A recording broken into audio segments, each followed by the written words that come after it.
Sa ospravedlňujem, ja som kávopič, čo má denne 4 až 7 káv. Dnes som nestihol mať ešte žiadnu, takže som si urobil, som nevedel, že či máš štúdio, nemáš štúdio, že či máš kávovar, nemáš kávovar, tak nebudem to riskovať. Ale nezašpiním ti to tu, neboj sa. Ako sa ti podarilo ešte nemať infarkt pri toľkých kávach? A to je také infarktové strašne? Pre mňa, hej, ja nemôžem mať ani jednu, ale... Vieš čo, ja to napríklad nepijem ani kvôli tomu, aby ma to nabudilo, lebo ma to nenadbudzuje vôbec, to akože necítim, mne to len chutí. Pre mňa je to taká akoby až pracovná záležitosť, že keď idem robiť, tak viem, že si, dobre, najprv si urobím kavičku, kavička je hotová, dobre, začína sa odpovedať na maily, písať čokoľvek a vždycky si chlipnem a ja som kakaukár, ja proste... med, mlieko, sladidlo, škorica, ja som takto, to zase není, že poctivá káva, jak by niekto povedal. Aj keď podľa mňa kazíte tú kávu tým, že si ju neochutíte. Ja to úplne chápem. Chutí to divne, vonia to divne. Nechápem, prečo to pijete, tak, ale... odporné to je. Povedzme na rovinu, je to odporné. Káva je odporná vec a jediné, čo ju zlepšuje, je med a mlieko. Nie, ale nie je to také s alkoholom? Ja mám teóriu, že väčšina ľudí v skutočnosti neznáša alkohol, ale majú jednoducho naučený to, že im to dáva nejaký pocit a vytvoria si na to jednoducho chuť. Sú alkoholy a alkoholy. Napríklad také akože pálenky, mne to, že vôbec absolútne sa nechápem, jak niekto môže iba tak si proste mať a popíjať si to, ale však 100 ľudí to chutí. Ale potom sú alkoholy, dobre, rozumiem také, že máš nejaké... Ja som není alkoholový vôbec, ale chápem, zopárkrát som mal taký nejaký, ty vole, čo to bolo, rum alebo whisky alebo niečo a to bolo také, že cítil si tam takéto štípkanie toho alkoholu, ale potom tam bola veľmi taká dobrá, príjemná, neviem, že či vanilková príchuť alebo čo, asi rum to bol nejaký tým pádom. A to mi nevadilo, to si viem predstaviť, že dobre, mám to v poháriku, nejaké 2 deci, koľko sa dáva? 2 deci je asi veľa. 2 deci sa dáva vína. Pýtaš sa človeka, ktorý nikdy v živote nebol opitý, takže ja ti s týmto nepomôžem. Fakt, ty si až takýto abstinent? Hej. Nice, OK. No, neviem, si jediný, kto si to myslí, ale dobre. Ďakujem. Nie, však to je super. Ja akože vôbec som není toho názoru, že ten, kto nepije, sa nevie zabávať. Áno, a potom vidím vaše videá, jak proste grcate v McDonalde a obťažujete taxikárov, no tak potom choďte do ryti. Vieš, že ja osobne by som napríklad alkohol zakázal. Alebo dal na ňo nejakú takú proste maržu, že sa tí ľudia nedoplatia, lebo to je, jak sa hovorí, metla ľudstva. A neviem, však pozri sa, vidíš presne na ulici, že jak sa ľudia správajú, keď sú není opití a jak sa ľudia v noci správajú, keď sú opití. To je normálne? To nie je normálne. Akože práve sme stratili asi všetkých okrem 2 posluchačov, ale nevadí. Pozrite sa, niekto musí povedať pravdu. A prečo to nemôže byť FTVškar? Inak akože ono je to strašne zaujímavé, lebo alkohol je podľa štatistík niečo, čo obrovským spôsobom zvyšuje riziko, že buď budeš páchateľom alebo obeťou trestného činu. No jasné. A napriek tomu to sa nezakazuje. Pritom rovnaká vec, teraz sú obrovské kampane o tom, že zakažme strelné zbrane. A pritom tie vôbec na štatistiky až tak veľmi neukazujú, že by to robilo veľký rozdiel. A to akože na Slovensku na tie strelné zbrane alebo Ameriku? U nás ich nejako veľmi nezakazujú zatiaľ, takže u nás tie štatistiky podľa mňa nie sú veľmi presné. U nás ešte nebolo do school shootings, aby sme prišli na to, hej. Musíte, decka, keď chcete zakázať zbrane a alkohol, musíte vystrelať najprv svoju triedu spolužiakov. Srandujem samozrejme. Tvrdý joke. Názory, ktoré tu prezentuje náš dnešný host, nie sú podporované podcastom Pitevne. Nie, ani môjim názorom sú nie podporované časy. To je akože blbý joke, tvrdý, ale taký sme. Dobre, takže do Pitevne sa to hodí. No, však presne, toto máš Pitevňa, tak to už naznačuje ten názov, že to bude. Inak to som bol prekvapený, lebo som počúval ten Martinov podcast, ešte si chcem vypočuť toho Lukáša. Poláka, jeho sledujem aj na Instagrame, lebo sa mi ľúbi, aké dáva recenzie a odporúčané na knihy. Už na jeho odporúčané som si kúpil asi 6 kníh. A pri tom Martinovi som bol akože prekvapený, že vôbec ste tam išli. Ja som myslel, že pitevňa, že tak ideme do Morbidna, neviem čo, a potom som, že že vy rozpitvávate toho človeka. Dobre. Smart, toto vidíš. To až potom 2 hodiny 30, už potom mi to došlo. A akože kľudne môžeme ísť, s Lukášom sme celkom išli do Morbidna a zase Marek Vaňovský, keď to bol, tak toho som vystrašil, takže... OK, no, tak potom super. No. Prepáč, ale som ťa prerušil, štatistiky teda nenaznačujú, že... Hej, v podstate štatistiky máme napríklad z Austrálie a tam tiež musíš ich vedieť interpretovať, lebo sú štatistiky, ktoré ukazujú, že v istom momente, kedy sa zakázali strelné zbranie, tak potom 10 rokov klesali násilné trestné činy. Ale keď si to zoberieš, premeníš a ukážeš 10 rokov pred tým, ako ich zakázali, tak oni klesali v takom istom tempe, čiže to vlastne nemalo žiadny efekt. Okay. A to je, myslím, že jedna z 2 krajín, kde reálne klesla trestná činnosť potom, čo zakázali strelné zbranie. Čiže ukazuje to, že veľmi toto nie je riešenie, pretože aj tak väčšina tých trestných činov, ktoré sú spáchané strelnými zbraniami, ktoré nie sú legálne držané. A čo sa stane v takej Amerike, keď zakážeš teraz strelné zbranie, je to, že všetky legálne držané strelné zbranie sa zrazu stanú nelegálnymi a pochybujem, že väčšina ľudí ich odovzdá. Čiže budeš mať obrovský počet nelegálne držaných strelných zbraní v krajine, ktorá už má teraz obrovský problém so strieľaním. Čiže neviem, či toto je zrovna riešenie. Neviem, a toto priznám sa, že je tematika, ktorú viem, že je to problém, ale nevidím do toho vôbec ani tie ich zákony, ten ich first, second, aký je to amendment, ktorým to akože povoluje a dovoluje a všetky tieto veci. Ale no je to problém. U nás je problém ten alkohol. Či sa vám to páči alebo nepáči, tak proste je to problém. Už len keby som mal zobrať zo pár tých príkladov, kedy nadrbaný človek proste buď niekoho zabil, zrazil, zhodil semafor, ušiel z miesta. To proste... Naražaš na niekoho konkrétneho s tým semaforom? Áno, Andreja Danka, jebnutého debila. Na toho naražam. Sorry, už to musí niekto povedať. Hej, ešte to nikto nepovedal? Nie takto asi. Ale nie. Len proste vieš, že ten alkohol a my si to tu strážime, však ale to je naša národná tradícia. Zrazu je aj slovenské, aj alkohol je slovenský. Normálne každý alkohol, ešte aj ten, čo sem došiel, neviem odkiaľ, tak ten je slovenský zrazu.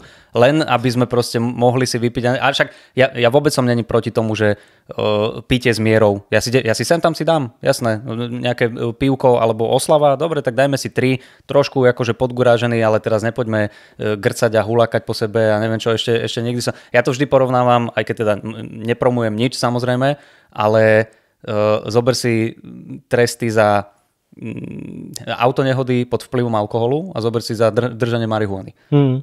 Neviem, či niekto z vás niekedy hulil, priatelia, ale čo som počul od kamarátov, vôbec sú to není také nálady, že by si mal chuť vyrývať a provokovať a robiť a nedaj Bože rozbíjať niečo.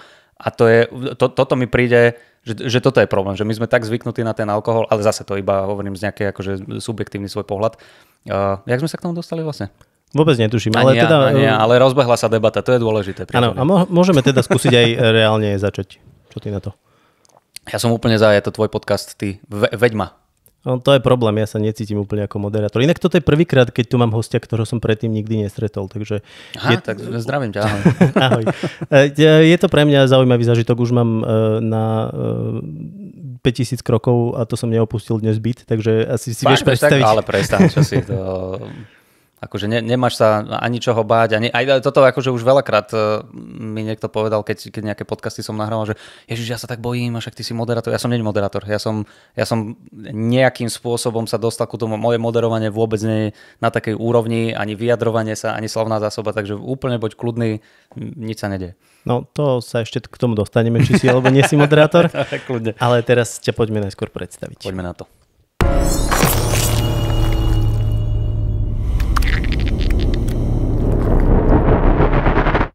Pitevňa.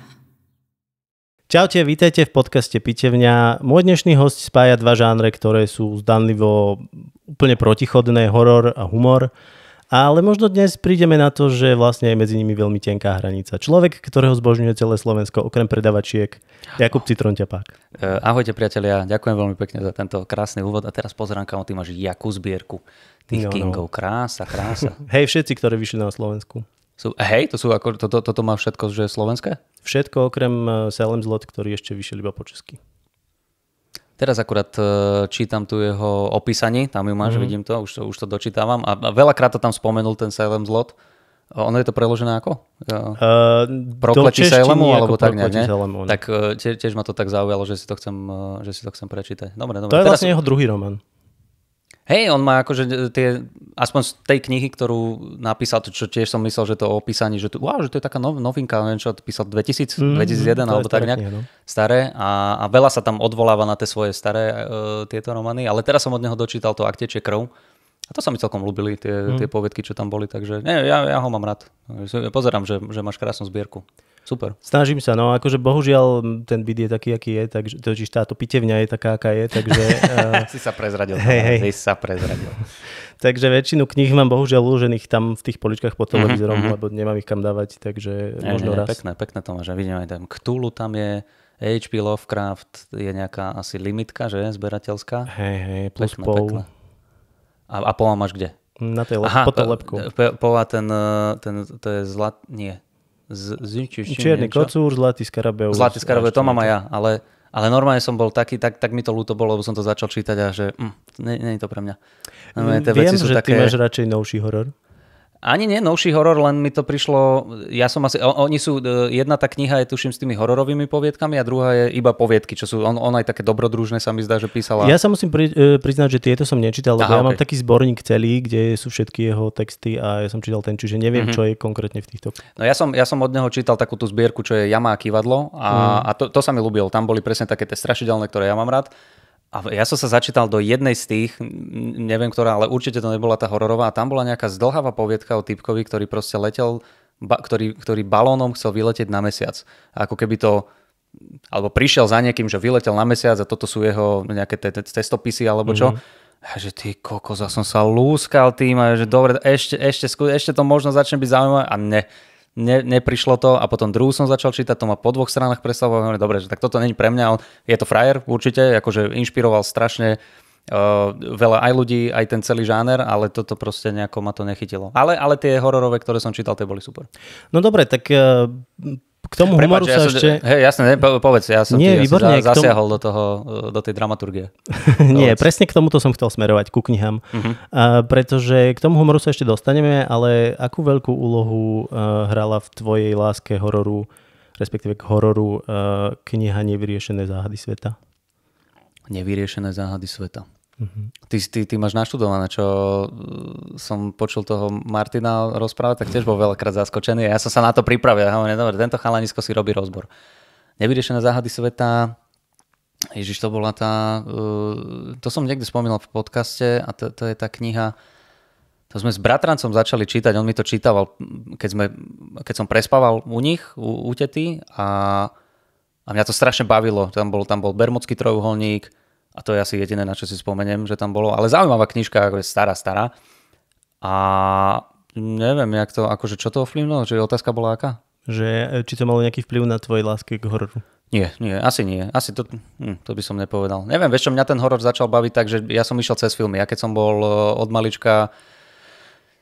Bol som vedený ku knihám, ale mňa to nechytalo. Ja som normálne mal takú dohodu s našimi, že dobre, môžem sa... Oni sú inak hajzli dosť v tomto, lebo najprv mi kúpia Game Boy a potom vyžadujú odo mňa, aby som akože čítal.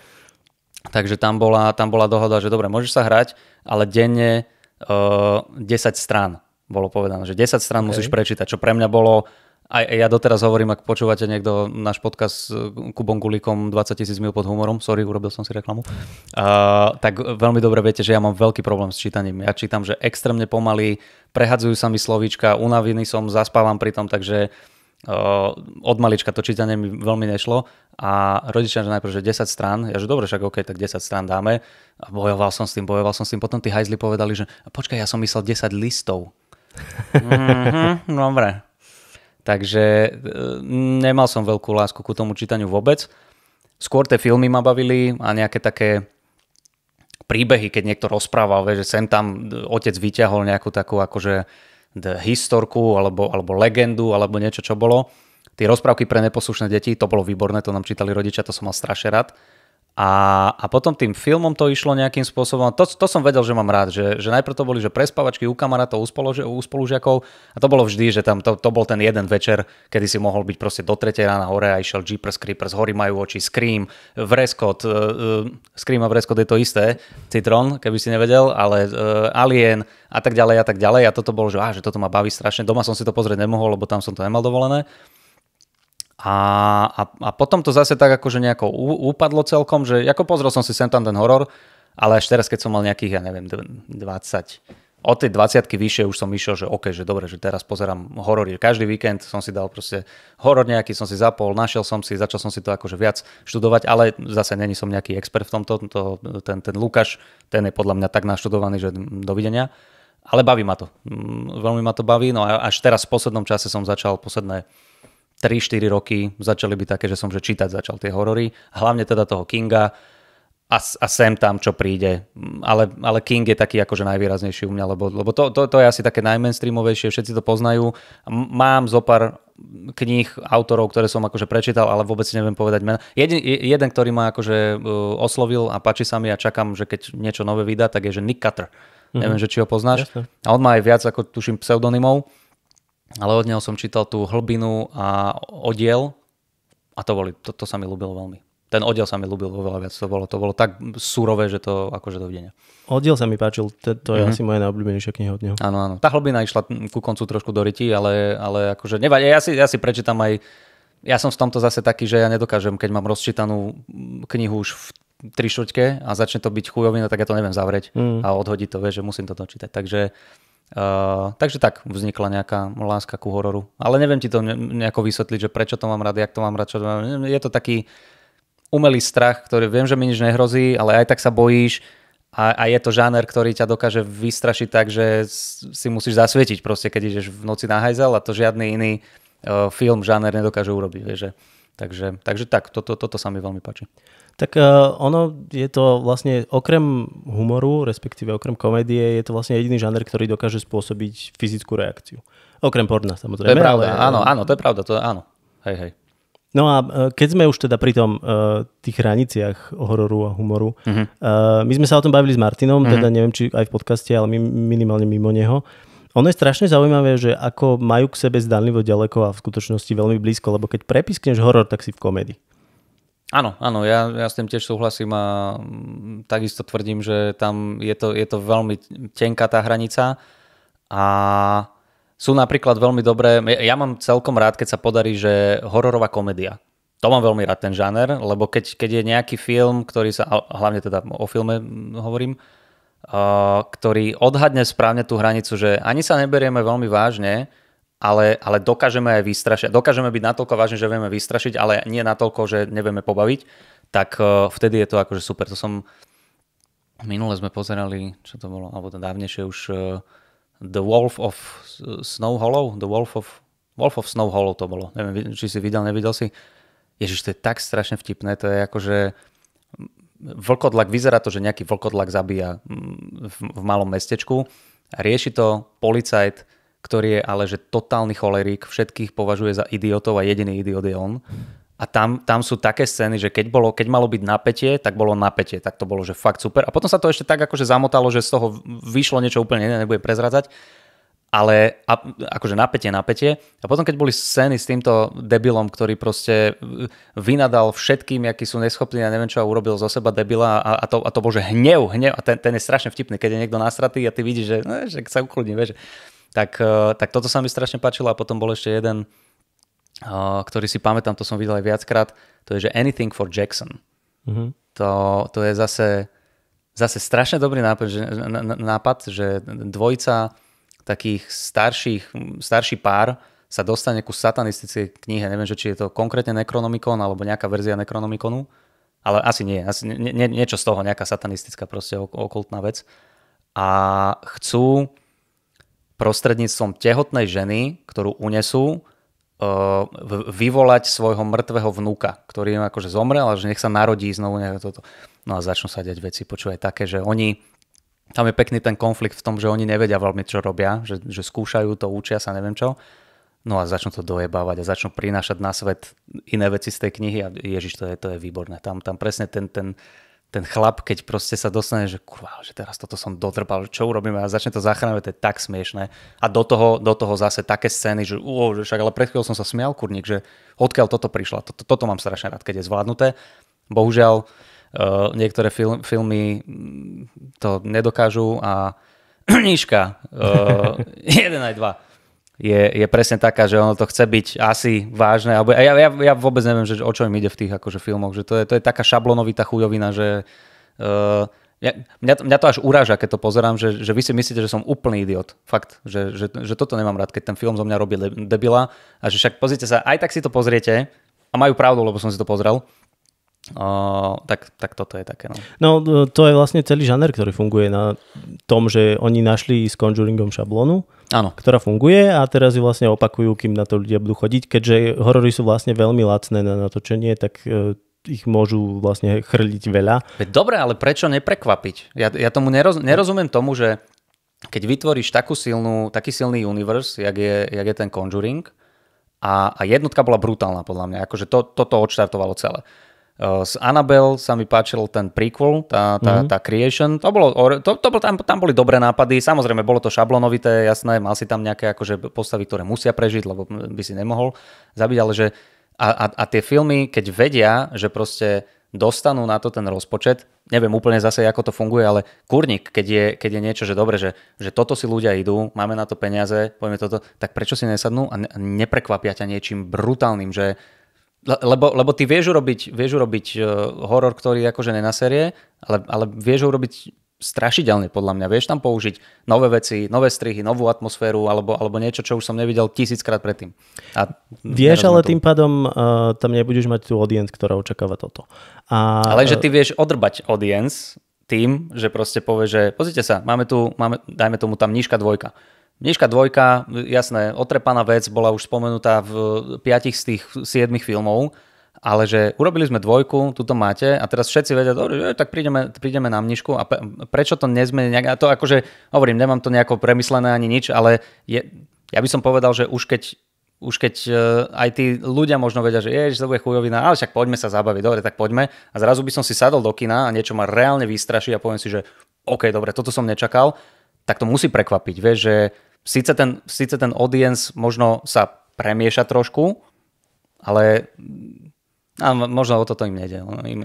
Ide tam o prachy, takže no jasné, podľa mňa je to isté, ako keď máš manufaktúru. Jednoducho ideš vyrábať to isté a nebudeš vyrábať ručne, ale ideš niečo, čo ti vlastne nezabrie veľa času. Hej, máš pravdu. A je to zaujímavé, lebo napríklad vraj James Wan ide teraz robiť Call of Cthulhu. Vraj už na tom robí niekoľko rokov a ja som strašne zvedavý, že ako to bude vyzerať. No, podľa mňa vie prekvapiť, akože on je dobrý, on je frajer, len moc niekedy, zase my vôbec nevieme, že ako veľmi ho ovplyvňujú aj všetky tie ostatné elementy, ktoré sú tam.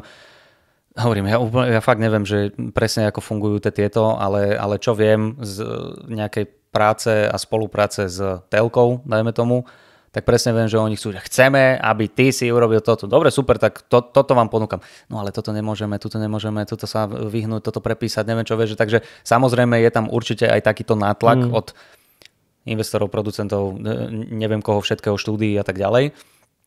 Ale no už ma to nebaví. Radšej mám už fakt nejaké také, ani nie že indie horory, ale taká nejaká neznáma vec, ktorá ťa prekvapí. No. Hej, oni sú teraz celkom zaujímavé. Niektoré mňa napríklad naposledy tak, že veľmi prekvapil indonésky Impetigore, čo je vlastne, čo je film, ktorý čakal, že z tej akože veľmi konzervatívnej arabskej, teda moslimskej Indonézie a pôsobí to ako veľmi moderný horor. Ten záver je taký trošku, nebudem ho prezrádzať, ale taký trošku až sklzavá do telenovely. Ale to všetko predtým bolo úžasné a vôbec som nečakal taký film a všetkým ho odporúčam, lebo fakt stojí za to. A nedávno som videl No One Gets Out Alive, ktorý ma veľmi prekvapil.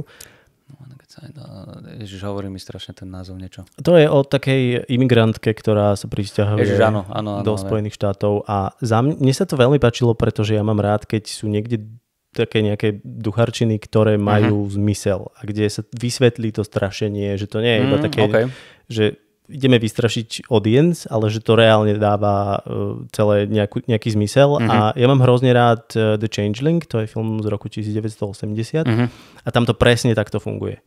A nikde som nevidel, dokonca ani Conjuring nebol takto koncipovaný, čiže mne sa veľmi páčil tento aspekt, aj keď nebol veľmi strašidelný. OK, jasné.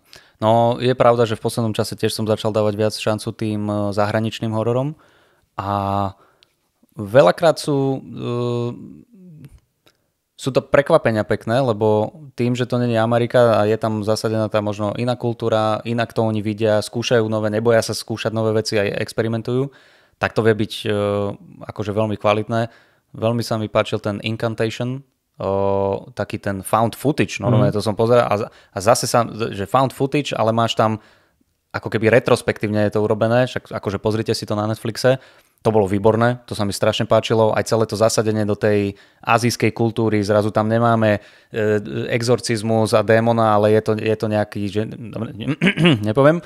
A potom sa mi veľmi páčilo aj, a to bolo také dosť akože udrbané, v zmysle teda, že uletené, jak sa to volalo? Classic Horror Story.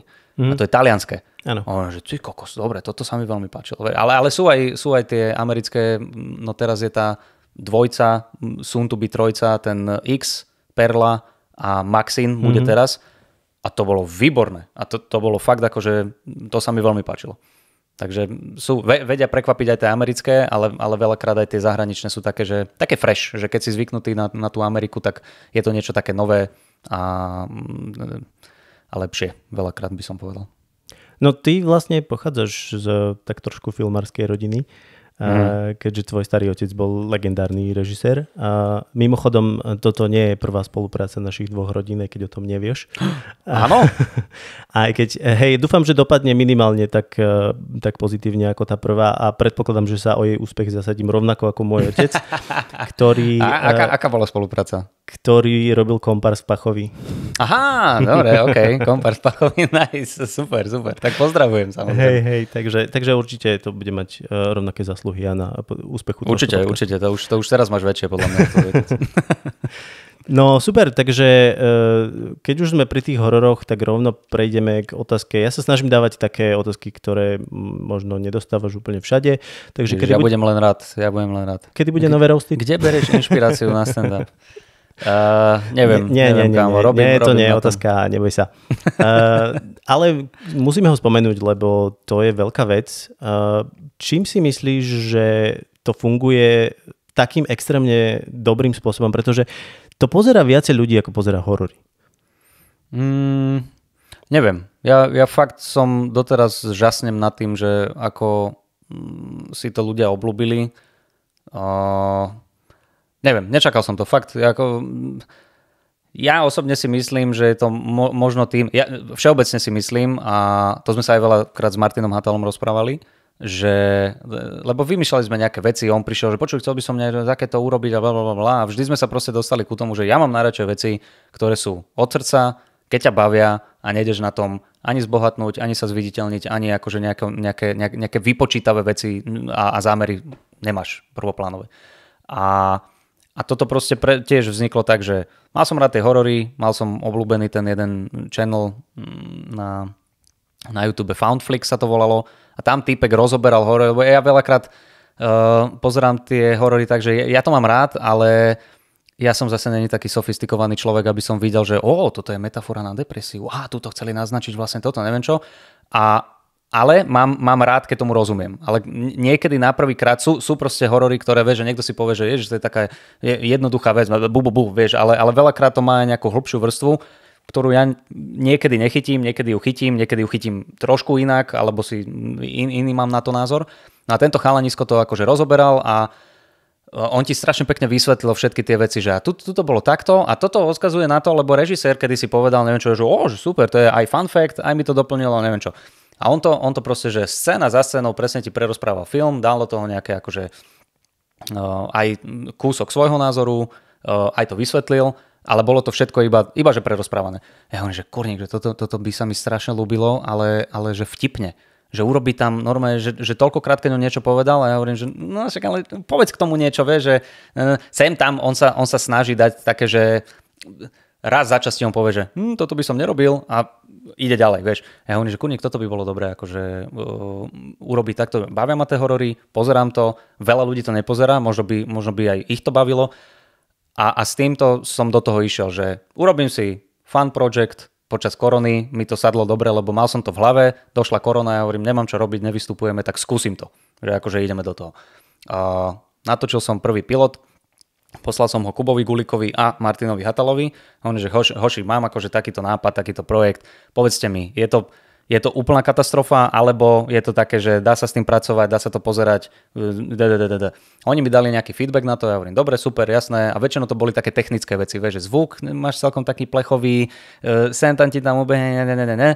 Ale v podstate to bol feedback taký, že dá sa to doladiť, ale že je to dobré. Ja hovorím, dobre, však hodím to na YouTube. A to, čo sa potom spustilo, to som akože to doteraz, hovorím, je to super, extrémne si to vážim, až by som povedal, že si to nezaslúži. Taký, nazvem to chujovo, takéto velebenie, akože Ježišmaria, Roasted, neviem čo, však akože obyčajne, pre mňa je to normálna vec, že taká zábavka. Takže hovorím, nečakal som to, áno, takto to prišlo a je super. Teším sa veľmi z toho, že tých ľudí to baví.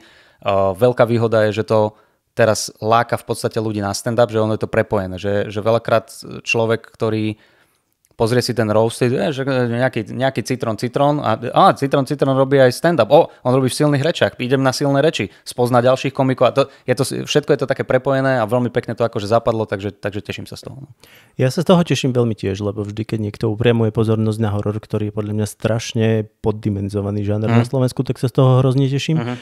Čiže ďakujeme ti všetci my hororoví autori. To vôbec nemáte za čo, ja ďakujem vám, lebo tiež a je pravda, že aj tým roasted, keď som videl, že wow, že to ľudí zaujíma, že však ich to baví. A mňa to bavilo odjak živa, ale zase hovorím stále, že ja idem tak, nie že úplne po povrchu, ale pomaličky sa dostávam do hlbšie a hlbšie a aj jak som začal ten roasted, tak som začal aj viac čítať, aj sa ku mne dostali nejakí slovenskí autori.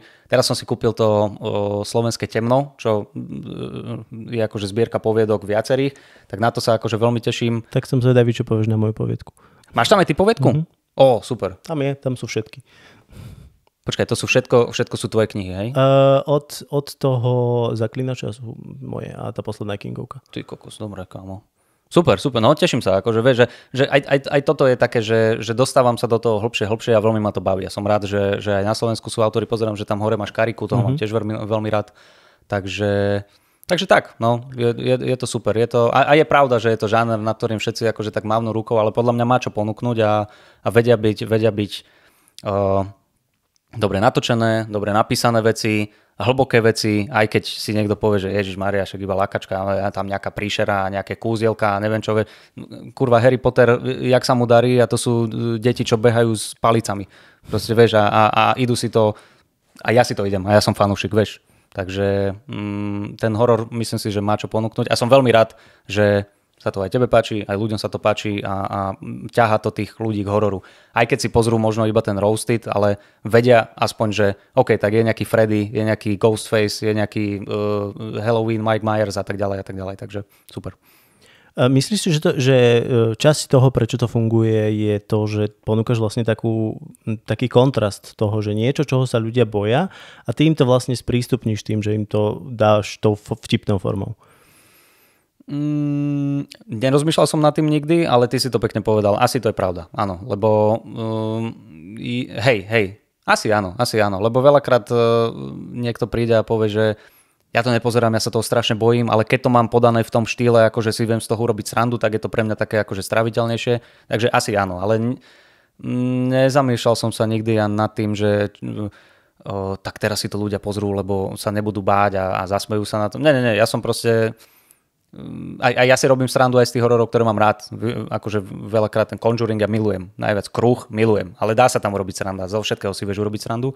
Takže takto. A keď to ľudia pozerajú akože skrz to, že aspoň sa neboja a zasmejú sa na tom, super. Keď sme teda pri tých knihách a pri tých príbehoch, ty si niekedy nepremýšľal nad tým, že by si napísal hororovú poviedku napríklad o tvojom psovi, ktorý v noci vydáva divné zvuky? Dobre, toto viem presne, odkiaľ si vyťahol. Vieš čo, mal som ambíciu, až kým som nezačal čítať toho zasraného Kinga a tam začínam... Lebo, ako hovorím, to písanie pre mňa, alebo teda tá literatúra všeobecne, nikdy mi to nebolo blízke. Ja som v živote neprečítal povinné čítanie a literatúra bola taká, dobre, naučil som sa názov, rok, kedy to vyšlo, čo tým autor chcel povedať, ale poďme ďalej.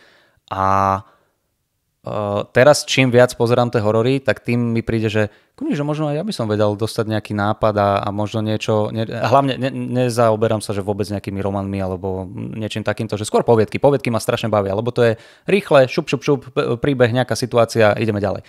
Ale akože klobúk dolu pred každým, kto píše, je to určite veľmi náročná vec a je tam strašne veľa techník, ktoré človek musí ovládať, no a tie som spoznal až po tom, čo som si prečítal toho Kinga, alebo čítam ho. A on podľa mňa tiež ide veľmi tak po povrchu, že keby sa do toho začnem pozerať viac, tak vieš, už len Martin, keď hovorí, že koľko rokov a času a literárnych krúžkov a sedení a neviem čoho, akože to zaberie, tak hovorím, niekedy možno v živote by som chcel napísať si poviedku alebo zbierku poviedok. To bol taký akože sen, ale možno to príde, akože možno niekedy v 40-ke si sadnem, začnem si písať pre radosť a v 60-ke vydám niečo, čo sa zbieralo 20 rokov, ale to hovorím, to je taký akože detský sen, keď vyjde, keď nevyjde, tak nevyjde. Ale hej, mal som také nápady, veľakrát mi nápadne, keď akože ležím a rozmýšľam nad strašidelnými vecami, alebo teraz som videl a tak si skladám veci, ale není to niečo také, že teraz to očakávajte. Škoda, som to dúfal v nejakú exkluzívnu informáciu. Rád by som ti dal, ale teraz sa zaoberám niečím úplne iným, ale hovorím, možno niekedy ma to tak chytí, že investujem do toho tých 10 000 hodín, čo sa hovorí, že musíš mať, aby si niečo robil poriadne, alebo si mohol hovoriť, že si profesionál, aj keď to je podľa mňa také individuálne. Ale je to obdivuhodné. Akože tá kniha dokáže strašne potešiť, posunúť a niekedy aj akože rozsmutnieť človeka, že je to silné. Naozaj tie príbehy a tie slova v podstate naskladané v správnom poradí s tebou dokážu veľmi silno pohnúť. Takže je to obdivuhodné, keď niekto píše a píše dobre a píše s láskou a baví ho to. No. Ale ty píšeš tiež, akurát píšeš stand-up. Ale to je úplne iné. To je niečo iné. Áno, a o tom sa chcem presne pobaviť. Aj dobre, prepáč, som ti skočil do segwayu, priatelia. Dobre, prechádzame do ďalšej časti. Presne. O tebe všetci hovoria, že vlastne myslím, že to hovoríš o sebe aj ty, že si taký trochu študent stand-upu. Že ťa to som baví celoživotný študent stand-upu. Analyzovať. Áno. Takže, no dobre, no tak poďme k tým začiatkom Uragánu a podobným slovenským veciam. Ale dobre, asi sa skôr odpichneme od toho špeciálu, ktorý v istom zmysle tebe zmenil život. Gemini New York. Áno, jeden z tých bol. Áno, Gemini New York a potom ešte bolo What am I doing in Jersey? Back to neviem čo. Veľa mal ten George Carlin. Aby ste vedeli, rozprávame sa o Georgeovi Carlinovi. No, tak ako ťa ovplyvnilo vidieť tento stand-up a v čom to je iné ako to, čo sme mali my dovtedy na Slovensku? V čom je stand-up iný od tej takej zábavy, ktorú sme mali predtým? No, ovplyvnilo ma to až tak, že to teraz robím a venujem sa tomu a živí ma to v podstate, čo som tiež, ako to mi nejde do hlavy, že toto sa dá robiť a tí ľudia, fanúšikovia prídu, zabavia sa a chodia pravidelne, to je pre mňa niečo nepochopiteľné. Ja keby to nerobím, tak ja nechodím na stand-up. Ja tomu nerozumiem, že niekto takto je ochotný. A bol to prvý kontakt s tým stand-upom, lebo ja som vedel, že niečo také existuje v Amerike. Videl som veľakrát túto úryvok, túto 5 minút na YouTube, neviem čo, že dobre, typek rozpráva do mikrofónu vtipné veci, ale veľakrát ti v živote musí proste prísť na to, že možno vidíš niečo, čo by ťa aj zaujímalo, čo by ťa aj bavilo, ale tak ťa to obchádza, že si vedomý toho, že niečo také je, ale preskočíš to. A bol som v nejakom takom rozpoložení životnom, že som sa k tomu dostal a niečo vo mne tak akože preplo, hovorím si, že ty kokos, tento týpek je hodinu a pol, hodinu 10 na pódiu, rozpráva vlastné autorské vtipy a je to vtipné, je to absurdné, je to chytré. Veľakrát, normálne nehambím sa povedať, že veľakrát mi stand-upisti, stand-up komici zmenili názor na vec. Že som niečo vnímal nejako a teraz oni to rozobrali toto a hovorím, kurva, že ja som sa mýlil v týchto veciach. Vieš, ešte keď si mladý, tak akože nebudeme si klamať, vyrastali sme v 90-kách, homosexualita a rasizmus a takéto veci, no stretol si sa s tým, robil si srandu, je teplo, neviem čo, že boli takéto veci, ale postupom času akože rastieš, ideš, nehovorím, že toto zmenil ten stand-up, ale boli takéto názory, keď si povedal, OK, však ja sa mýlim vlastne, vieš, a veľakrát je dobre si to aj priznať, aj ťa to oslobodí, aj začneš inak rozmýšľať, no a toto ten stand-up má všetko v sebe, vieš, že strašne ma to oslovilo. A druhá časť otázky bola aká? Že v čom je to odlišné od toho, čo sme mali my na Slovensku dovtedy? Kým prišiel stand-up?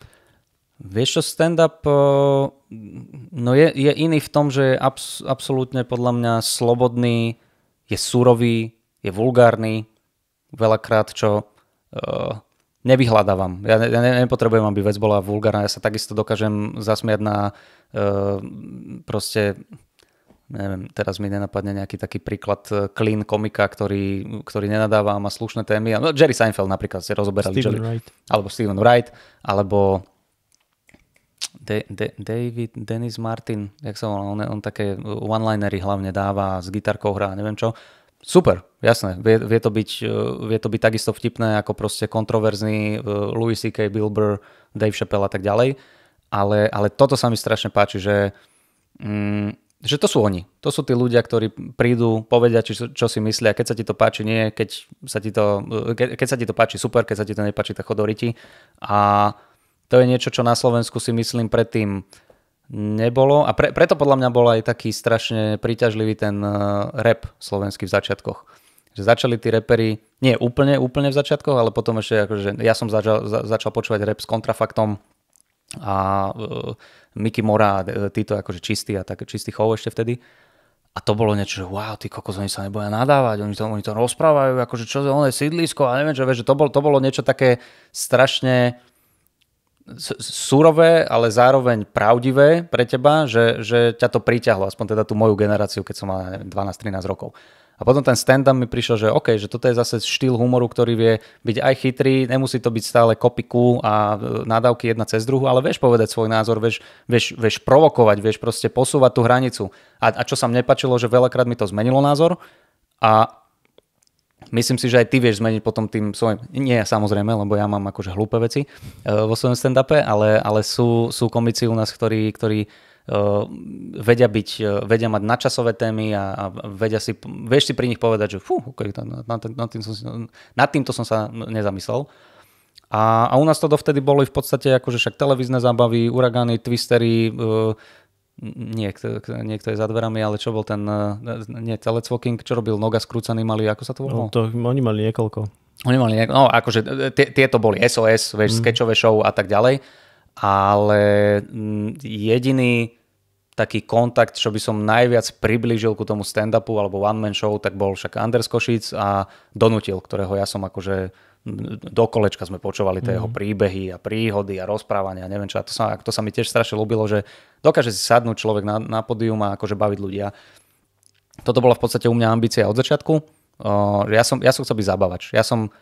Pre mňa toto bola cesta iba, že keď chceš zabávať ľudí a rozprávať vtipy a byť vtipný a baviť, tak iba cez telku byť v podstate dangle. To bolo pre mňa dangle, Kraus, Marcin, toto boli zabávači, ktorí ja som ako dieťa vnímal a hovorím, že OK, tak keď chcem robiť v telke, chcem robiť takéto niečo. No a potom som zistil, že teda je stand-up. Tak ešte predtým som začal tancovať, úplne som upustil od tohoto nejakého tejto myšlienky. No a potom prišiel stand-up a hovorím, dobre, tak toto je tá cesta. Takže, lebo kde vieš byť autentický, vieš byť sám sebou a plus ti nikto nemôže povedať, že kamo, ale môže, ale neurobi s tým nič. No dobre, tak ma skús vziať do 23. októbra 2016. 23. októbra 2016. Keď si mal svoj prvý open mic. Áno. To bol veľmi stresujúci deň.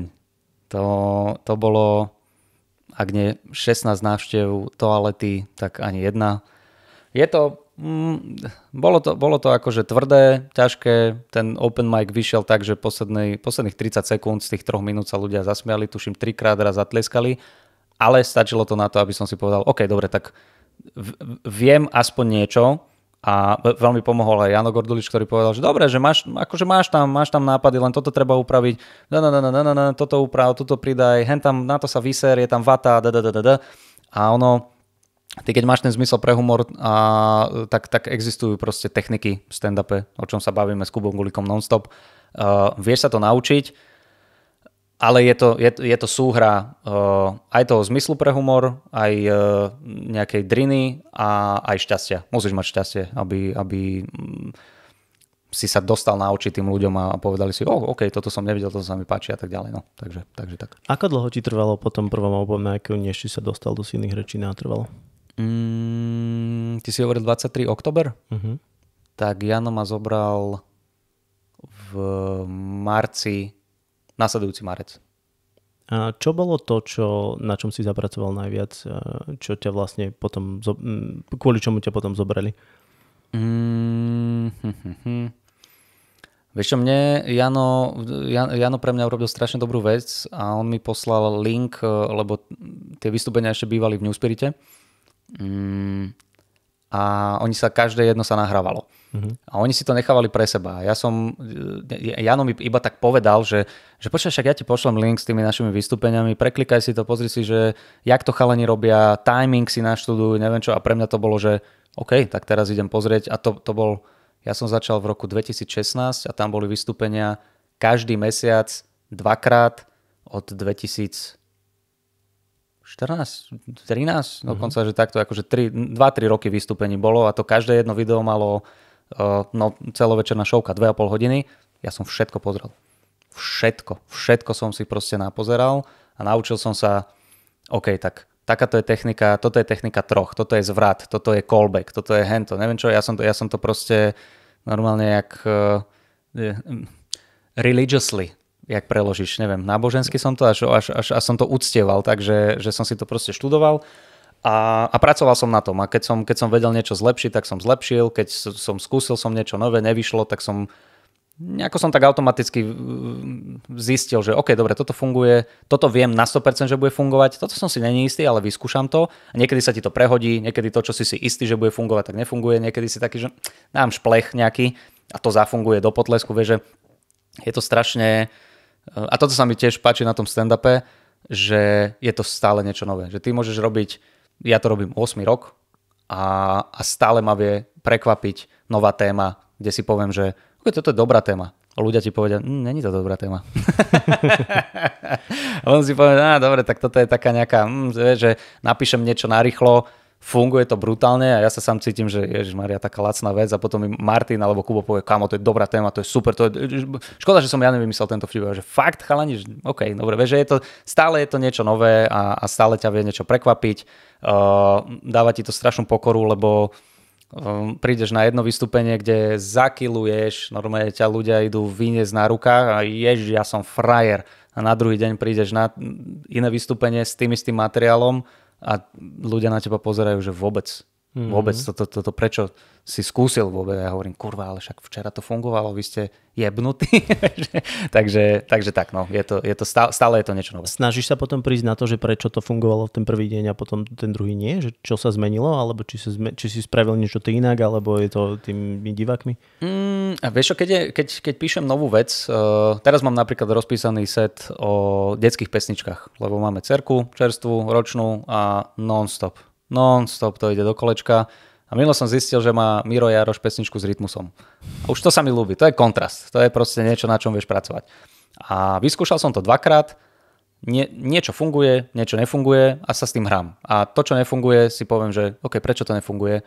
Niekedy viem úplne hneď, že teda dobre, toto nefunguje preto, lebo som to buď zle povedal, alebo tam je slabý punchline, alebo niečo. Keď niečo funguje, tak to nechám tak. Prípadne, dobre, keď toto funguje, tak čo viem nadhodiť na to, aby to fungovalo ešte lepšie. Viem vymeniť poradie slov, viem to povedať rýchlejšie, viem to povedať možno s väčšou emóciou, aby to fungovalo viac.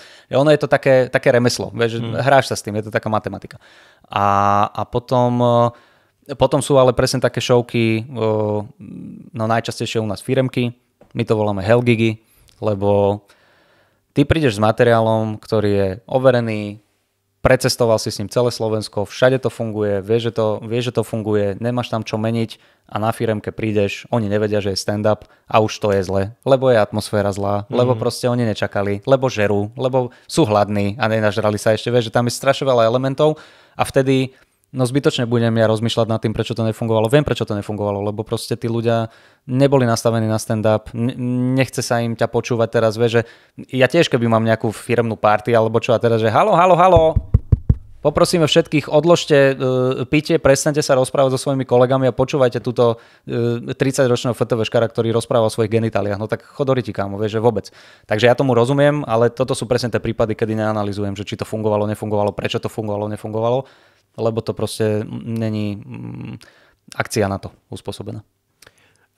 Strašne veľa rozprávam, prepač. A ešte vidím na tebe, že ty by si možno čakal aj niečo také, že haha, vtipné tu bude, ale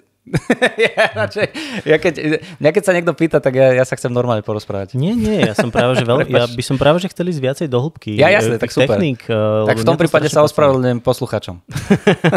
to vôbec neviem. Ktorí si môžu povedať, ježiš, citrón, ty kokos, to bude dobre. Už pozerajú, že dobre, dám mu ešte, takisto jak ja na tú knihu, keď mám kámo, dobre, dám mu ešte 3 minúty, ak nepovie vtip, tak to vypínam. No, nemohol si napísať scenár a vyžltiť, že kde očakávaš vtipy, takže... Presne tak. Nie je to isté. A čo je pre teba potom zložitejšie? Písať stand-up alebo potom to vystúpenie? Písať. Určite písať, lebo písanie je... Do písania sa veľakrát musíš dokopať. Ja to robím rád, ja to milujem, ale niekedy proste nemáš tú náladu, kreatíva, múza je niekde úplne v riti, ostala proste doma a ty si v kancli sám sedíš a rozmýšľaš, že čo a ako a nejde z teba nič, tak to je také akože ťažšie, že teraz mám napríklad také obdobie, že píšem, ale ja sám mám možno také nároky na seba alebo také očakávania, že není som úplne spokojný s tými vecami, ktoré zo mňa vychádzajú. Není sú zlé, ale treba na nich veľmi veľa pracovať. A viem, že to príde. Viem, že príde moment, kedy takto napíše sa 7 minút, ktoré budú bombastické, budem sa z nich mega tešiť, ale to je súčasť toho procesu a aj táto cesta k tomu ma akože veľmi baví, že nesťažujem sa, ale teraz je to napríklad také pre mňa frustrujúce, nie je dobré slovo, ale je to taký proces, je to taká robota, že musím si tým preskakať a to je ťažšie. Keď už ideš na vystúpenie, tak je to strašne zvláštne, lebo akože stres máš vždy, lenže už keď si na tom stage, ja najviac nenávidím tie 2 minúty pred vystúpením, pred tým, ako máš ísť, lebo to je, že dobre, už nech som tam, lebo už keď si tam, už sa tomu nevyhneš, nevykrútiš sa z toho, už proste musí ti ísť huba, musíš tých ľudí zabaviť. Plus už to robíme dosť dlho na to, aby sme mali nejaké záchranné barličky vzadu. Dobre, tak toto nefungovalo vôbec, tak dobre, vyťahnem túto vec, ktorá je možno staršia, ale viem, že funguje, tak aspoň tí ľudia, keď si zaplatili, tak nech sa zasmejú aspoň kurva 3-krát. takže to vystúpenie je pre mňa už len také, je to stresujúce, ale oveľa menej ako... Písanie nie je stresujúce, len je ťažké prísť na dobré témy, dobré joky, niekedy sa trápiš s niečím proste 3 mesiace a potom za 2 minúty, že aha, však ja keby iba nepoviem, že viete, čo ma sere, ale poviem, viete, čo je strašne smiešné a už to zmení celú emóciu toho situ. No dobre, ok, tak tieto 3 minúty, čo som sa s nimi trápil, tak zrazu majú iný nádych, ľudia cítia, že sa na to inak pozerám, dajme tomu, a funguje to oveľa lepšie ako predtým. No. Ty vravíš, že humor podľa teba nemá hranice. Nemá. Ani taký ten veľmi tvrdý, veľmi čierny humor, ale podľa teba musí byť vtipný. Čím tvrdší vtip, tým by mal byť vtipnejší. To je také akože základné pravidlo, áno. A prepáč, nechám ťa dokončiť, ale potom poviem ešte jednu vec. No. OK.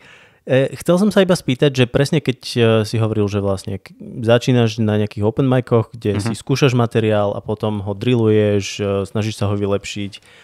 Ako zistíš, keď ideš na ten open mic, že tento vtip je vtipný, aj keď je tvrdý a môžem ho povedať? No zistíš to tak, že ti to ľudia dajú najavo. No a potom nie je problém, alebo nestane sa niekedy, že je problém, že na open micu povieš niečo, čo nebude vtipné a bude to príliš? Stane, jasné. Prepískol som veľakrát. A čo v takom prípade? Nič, povieš, že OK, poukážeš na to. Alebo neviem, každý má proste inú techniku, ako sa prelúskať týmito ťažkými setmi. Idem od začiatku, dobre? Ty si povedal, že ja tvrdím, že humor nemá hranice. Áno, hovorieval som to, ale teraz nedávno som upravil toto vyjadrenie. Povedal by som, že humor nemá hranice pre mňa. Sú ľudia, pre ktorých humor má hranice. A tým to nechcem zobrať, lebo úplne chápem, keď sa povie joke na handicapovaného, na rakovinu, na nejakú ťažkú tému, potraty a tak ďalej. Sú ľudia, ktorých sa to dotýka, sú ľudia, ktorých sa to dotkne, urazí ich to a tak ďalej. Ja im nechcem povedať, že no ale ty nemáš byť prečo urazený. Nie, máš byť buď kľudne, úplne v pohode, tým pádom to iba znamená, ale že ten humor nie je pre teba. Ja nehovorím, že si horší človek, hlúpejší človek, akýkoľvek iný. Rozumiem ťa, mrzí ma, že sa to teba konkrétne dotklo, ale podľa mňa to je vtipné, takže musíme nájsť nejaký kompromis a ten znie, že ja to urobím vtipnejšie a ty na budúce neprídeš na vystúpenie, alebo si vybereš iného komika, ktorý je ti bližší a viac ti sedí. To je úplne OK. Takže humor nemá hranice pre mňa, tak by som to povedal. A čo sa týka tých ťažkých tém, tak musíš to preskákať a vyskúšať. Vieš, že keď veľakrát dobrý ukazovateľ pre mňa je ten, že mne je niečo vtipné. Keď mi je niečo vtipné a viem od ľudí, že ten zmysel pre humor mám a viem na tom stavať, tak to je pre mňa taký ukazovateľ, že napríklad veľakrát mi napadne vec, ktorá je vyslovene iba, že na silu prvoplánová. Veľakrát napadne ti taká vec, koľkokrát akože píšem a že dobre, toto nemôžem povedať. Toto je zbytočne útočné, uražlivé, neviem jaké, len preto, aby to bolo uražlivé. Takže to automaticky škrtám. Dá sa povedať, že mám aj ja nejaký filter, ale ak mi napadne dobrá vec vtipná, ktorá je akože tvrdá, ale je vtipná, tak vyskúšam, vieš, že dám ti príklad, teraz pracujem na jednej veci. Téma je, že sexuálne obťažovanie. Čo je tvrdá téma. Je to ťažká téma, treba o tom rozprávať, nemalo by sa to diať a tak ďalej. Všetky tieto veci, ktoré všetci dúfam, že by sme mali vedieť a vieme. Moja pointa je, ale zase je to také akože trošku provokačné. Toto je štýl, ktorý mne sa páči strašne na Billovi Búrovi, ktorý ti je akože všetci vieme, že on to nemyslí vážne, ale on ťa podpichne, podrypne ťa, trošku ti akože najmä, že dobre, všetci vieme, ale pozrite sa na to takto, no a mne sa raz stalo, a to sa fakt stalo, a to je zase je to niečo, čo treba správne uchopiť, lebo je to až neuveriteľné a je to tvrdé, ale bol som na SMPčku, niečo som vychádzal z tržnice, tuším, alebo niekde som bol na kave a oproti McDonaldu kopa ľudí bolo cez deň, ako toto. A počujem iba z diaľky, že spomal s tou prdelkou, jaké nohy, vieš, proste vykrikované, nejaký chlap proste vykrikuje na ženu, hovorím, kurva, za bieleho dňa, do prdele. V prvom rade, že mu nikto nič nepovie a ďalšia vec, čo si za kokota, akože, že takto vykrikuješ po žene, však aspoň čo sa deje, vieš. A potom prišiel som bližšie ku tomu celému tomuto a pozerám, typek na vozíku, bez nôh, bezdomovec, vieš. A neviem prečo, mi to príde strašne, nie že smiešné, nie je to, že nemá nohy a nemá domov, ale ten kontrast pred tým, že je to týpek, ktorého v živote postihlo fakt, že asi to najhoršie, ale aj napriek tomu je najebaný a vykrikuje po žene, čo by sa nemalo urobiť. A táto situácia je pre mňa, že tuto je niečo vtipné a ja to chcem nájsť. Akože vykrikuje na ženu, že aké má nohy, keď on žiadne nemá? Napríklad. Toto je presný paradox. To si mi inak pekne poradil, lebo vidíš, toto je vec, ktorá mi napríklad nenapadla.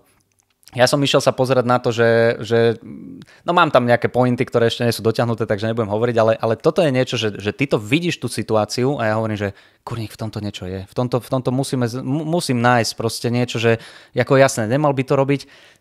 Nemohla spomaliť, akože nemá nohy, typek, tak aspoň niečo. Vieš, že blbosť, niečo tam nájsť a toto je ťažké. Toto je ťažké, lebo sú to dve ťažké témy. Je to človek bez domova, bez nôh, čo je dvojité bez, to je akože veľmi smutné. Vidím, že sa svoje rozosmial som ho, priatelia, ukázal zuby, haha. A plus je to sexuálne obťažovanie, čo je veľmi štiplavá, nepríjemná téma, nie každý to má rád, ale ja cítim vnútri, že to viem rozobrať, viem sa tomu povenovať a skúšal som to na open micu. OK, niečo vyšlo, niečo nevyšlo. Skúšal som to včera v Malackách. Niečo vyšlo, niečo nevyšlo, už trošku lepšie, lebo som to akože okresal a toto je ten proces, že ty proste chodíš, skúšaš, neviem čo a počas toho zakopneš veľakrát už môžeš pracovať na tom joku, ale narazíš na obecenstvo, ktoré, že no ale vôbec toto nás nezaujíma, toto nechceme túto tému, prečo takto rozprávaš, čo to je, vieš, že a s tým treba pracovať, no, takže tak. Takto by som ti odpovedal na to, že teda ako s tvrdou témou a čo urobíš, keď akože je tvrdý joke a nefunguje a tak ďalej, no skúšaš. A napríklad veľakrát sa mi podarilo povedať vec, ktorá možno zle vyznela, bola zle odprezentovaná, mal som to zle napísané alebo čo, alebo normálne, že sa stiahli. Dobre, ospravedlňujem sa, toto nebolo dotiahnuté, znelo to vtipnejšie v mojej hlave, prepíšem to, priateľa, a ideme ďalej. Hotové, vieš, že keď urobíš chybu, tak nebať sa ospravedlniť. Normálne, že kedysi bol taký názor, že ja som vôbec, to sú moje vtipy, však to sú vtipy, čo sa nesmie, čo sa urážate? Nie, tak keď si čurák, tak povedz, že si čurák, ospravedlňujem sa, však to je tiež normálne, prirodzené. A ešte by som povedal, že viac si získaš tých ľudí, keď povieš, že OK, urobil som chybu. Fajn, vieš, že toto napríklad ja mám strašne rád aj v politike, vieš, že teraz tá garnitúra, čo je, tak tí idú akože bez pardónu, norma je najviac toto, ale keď príde niekto, dobre, počúvajte, toto som nemal povedať, toto zle vyznelo, ešte je ten nejdem sa toho zastávať vôbec, akože Majersky, keď zadrbe, že LGBT sú pliaga a to facku by som ti dal, kámo, ale potom prišiel nejaký, zase, vôbec neviem, či to je vypočítavé, nevypočítavé, ale je mi sympatické, že ja som povedal, dobre, nebolo to tak myslené, zle som sa vyjadril, ospravedlňujem sa, neviem čo poviem, OK, dobre, a môžeme sa ďalej baviť.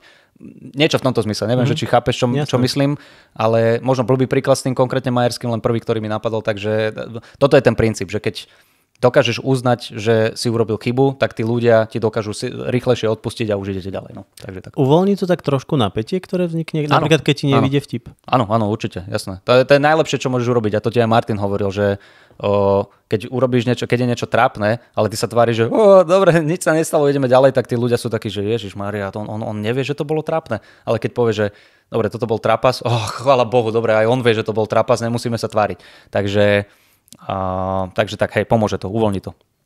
No dobre, čo teda také nejaké tie techniky písania stand-upu? Máš nejakú takú schému, podľa ktorej postupuješ, alebo ako vieš, že v tomto vtipe by som potreboval nejaký callback, v tomto by som potreboval, ja neviem, tag, alebo ako postupuješ, keď píšeš set?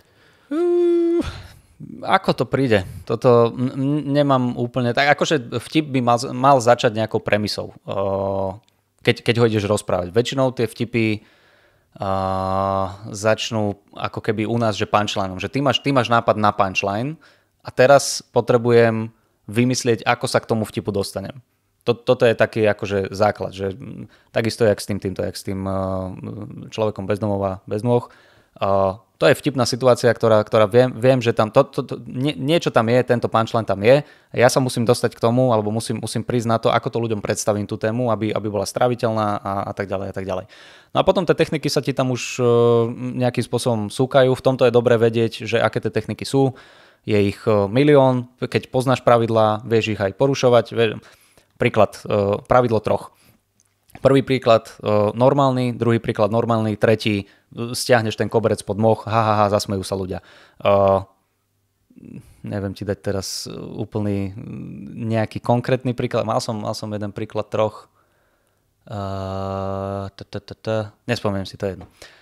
Ale toto je. No a keď ovládaš toto pravidlo, tak vieš to zmeniť. Vieš urobiť, že nie je pravidlo 3, ale pravidlo 2. Rýchlejšie to urobíš. Alebo pravidlo 4, alebo 5, alebo vieš, že a čím viac týchto technik poznáš, tým lepšie s nimi vieš pracovať, tým rýchlejšie ti prichádzajú a nie všetky techniky sa dajú použiť pri všetkých vtipoch, dajme tomu.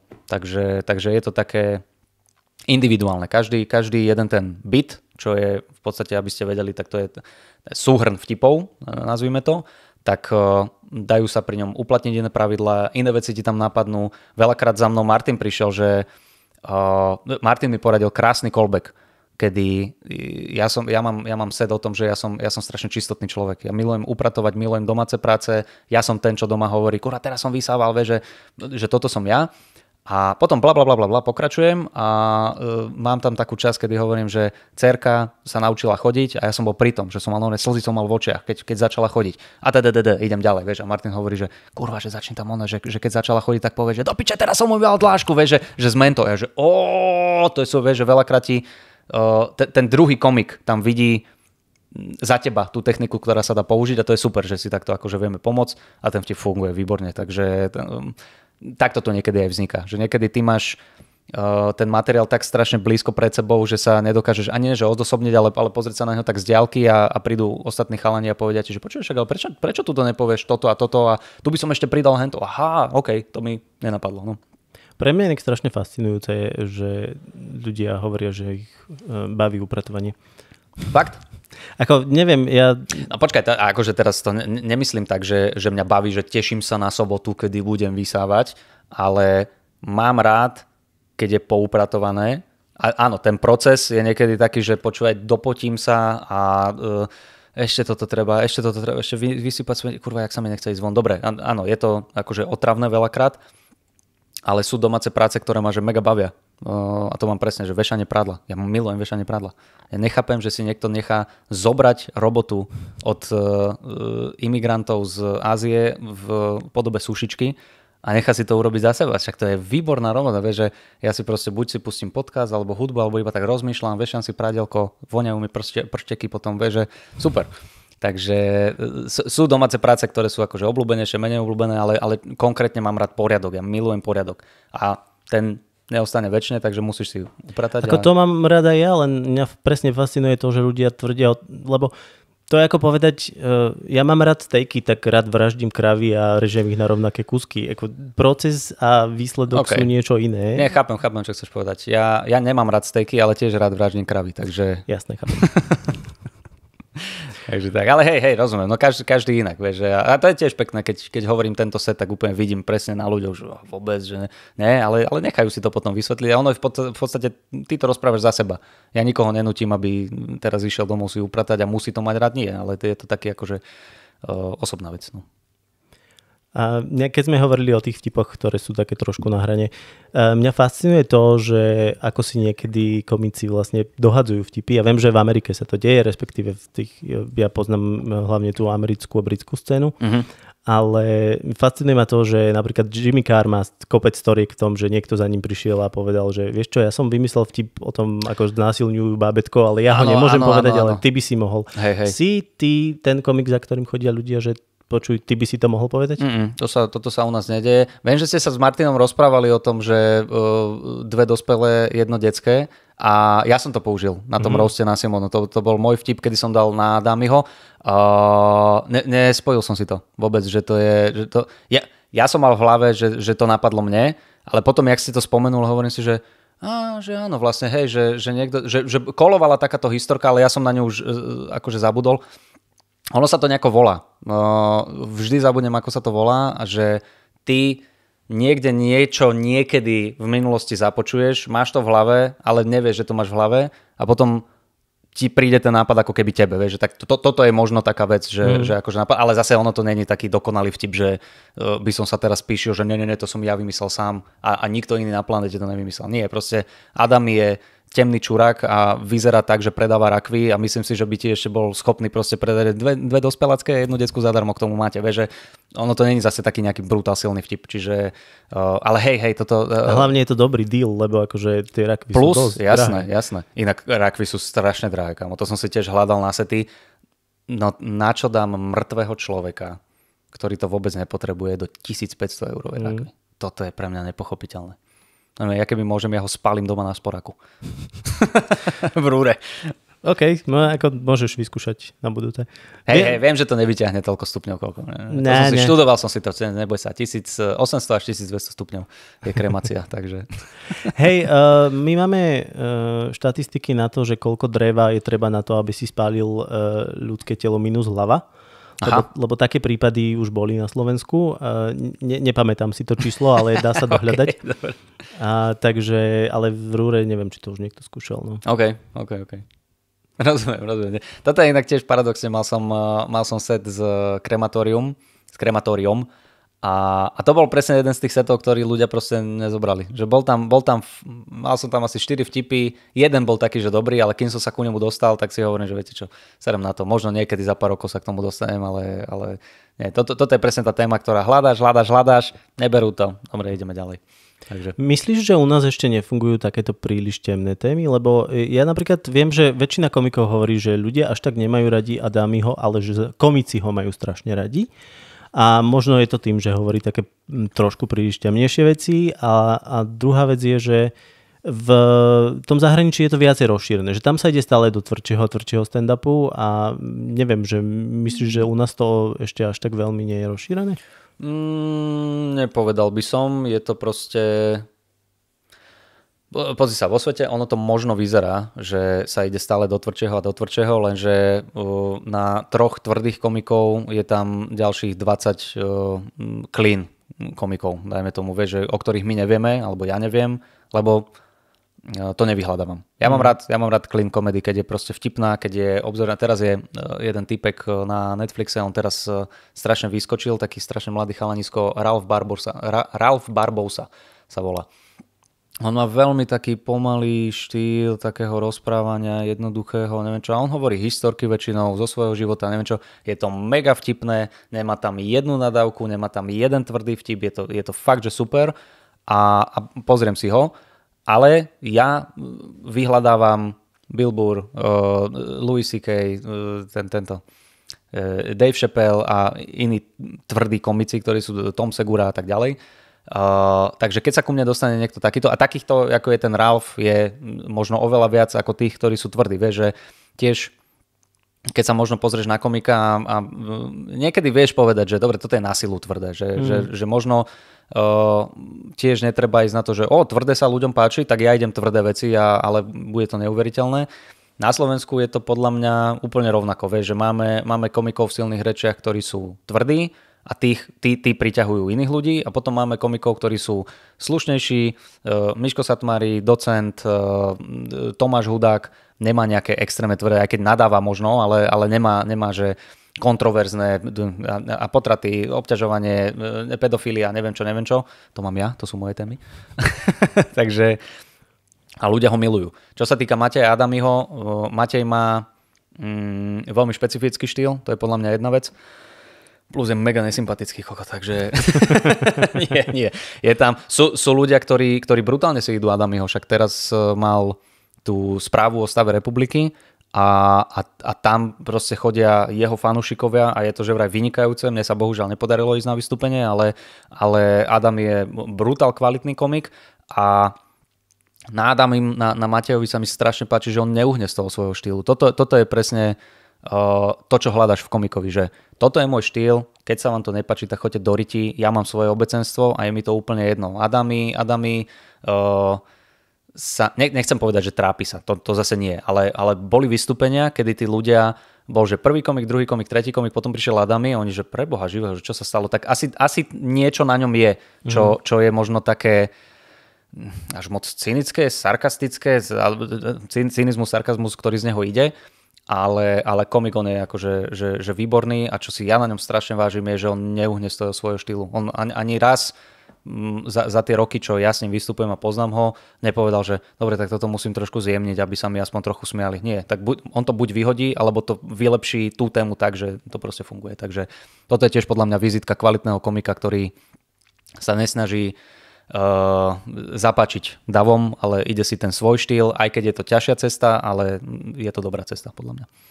Je to vystúpenie, keď robíš stand-up komedy, v istom zmysle taká väčšia verzia toho, kto si v reálnom živote? Lebo ja mám práve že rád taký čierny humor, taký tvrdší humor, čiže ja som bol prekvapený, keď som počul toto, že napríklad veľa ľudí ho až tak neberie, lebo pre mňa je to jeden z našich asi najlepších komikov. Áno. Ale hovorím, že asi ja som aj ovplyvnený tým zahraničím. Ale ja mám napríklad strašne rád Stevena Wrighta, ktorý už teraz veľmi, keď to niekomu pustím, tak ľudia už na to až tak nereagujú, lebo to je predsa len jedna vec, že to je clean comedy a druhá vec je, že to sú také tie one-linery, ktoré sú založené na tom, že je to jednoducho premisa, ktorá je inteligentná a že je to na takom twiste založené. a on ide až do surreálnych vecí rôznych. Čiže... On je abstraktný veľmi, hej. Hej, a mne sa to hrozne páči. No a každopádne, že je to teda to, čo robíš na tom stage, je taká vlastne väčšia verzia tvojej osobnosti? Ako u koho by som povedal. Napríklad Kubo Lužina je na stage taká znásobená osobnosť jemu vlastná. A potom, keď je s nami v backstage alebo proste normálne v spoločnosti, tak akože on stále taký je, ale je menej hlučný, aj keď hlučný je kokot stále, ale je menej hlučný. Ale je to stále on. Že on keď proste príde na to pódium, tak ty si myslíš, že Ježišmaria, čo tu divadelko hrá, týpek nehrá. On taký naozaj je. Niektorí ľudia, Šoko mal dlhé roky postavičku šušlavého, teraz začal vystupovať s nami znovu a už šušlanie proste dal preč a zrazu je to Šoko. Pretavil to do toho, aby to nie že vyzeralo, ale sú to jeho názory. Vieš, už sa neskrýva za tú postavičku, aj keď tá postavička bola super, ale bola podľa mňa taká akože trošku skľučujúca, obmedzujúca a teraz má voľnú ruku, teraz proste môže ísť svoje. No a hovorím, ako u koho. Ja sám seba ani neviem povedať. To, čo rozprávam na tom pódiu, je veľakrát akože úprimné, že keď poviem, že niečo sa mi páči a urobím si z toho srandu, tak reálne sa mi to páči, ale urobím si z toho srandu.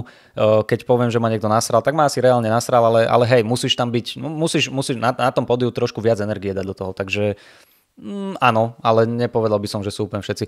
Zase s Martinom ste sa bavili o tom Jerry Seinfeldovi a to súhlasím presne, čo povedal. Ja ho nepoznám. Ja neviem, čo to je za človeka, lebo on má humor obzervačný, on ti povie, čo je na hovno na letisku, čo je v sprche, čo je hentam, prečo máme takéto stoličky, prečo sa hovorí do pol pohára plné a nie do pol prázdne a bla bla bla.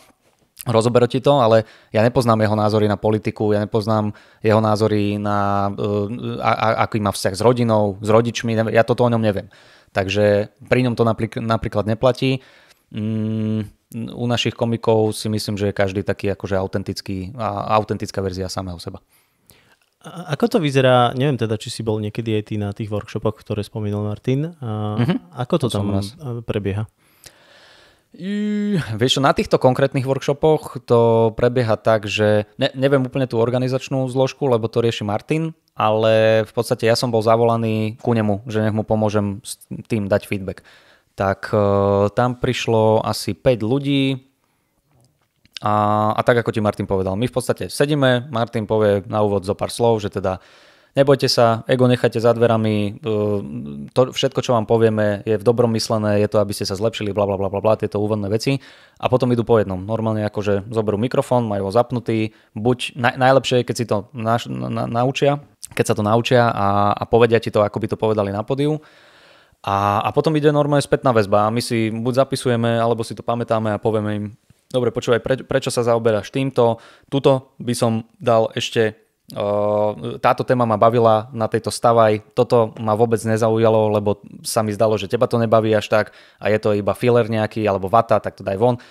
Akože úprimne ideme, ale nejdeme sa ten workshop nie je na to, aby sme dodrbávali a nejako zhadzovali tých ľudí.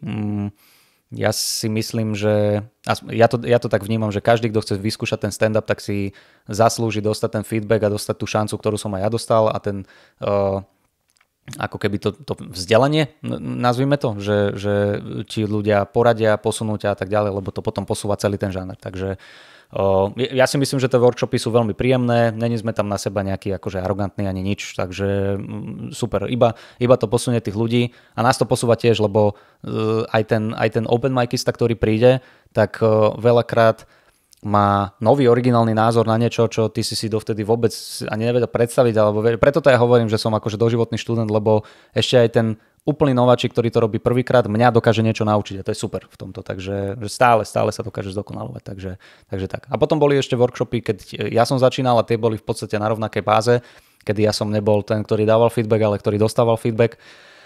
A vtedy ešte na workshopy chodil Jano Gordulič, takže to bolo trošku útočnejšie, ale posunulo ťa to, takže tak. A ako to prebieha, keď máte šovku a potom zídeš z pódia a prídu k tebe možno nejakí kolegovia, ktorí ti chcú poradiť, alebo ty chceš poradiť im. Máte tam takú otvorenú atmosféru, že... Hej. Lebo mňa strašne, ja som toho spomínal aj vtedy, keď to bol Martin, že mňa strašne fascinuje. Ja mám pocit, že toto je trojrozhovor, my sme tu aj s Martinom. Martin je tu s nami. Martin, jeho škúliace oko stále zablúdi niekde k nám. Martinko, pozdravujeme, áno. Mňa fascinuje tam to skupenie okolo Billa Burra a Patricea O'Neilla v Bostone, keď oni si fakt, že boli brutálni, a hlavne Patrice O'Neill, bol strašne brutálny na ich feedbacky a všetci sa ho báli a všetci sa s ním snažili nejakým spôsobom bojovať. Že ako prebieha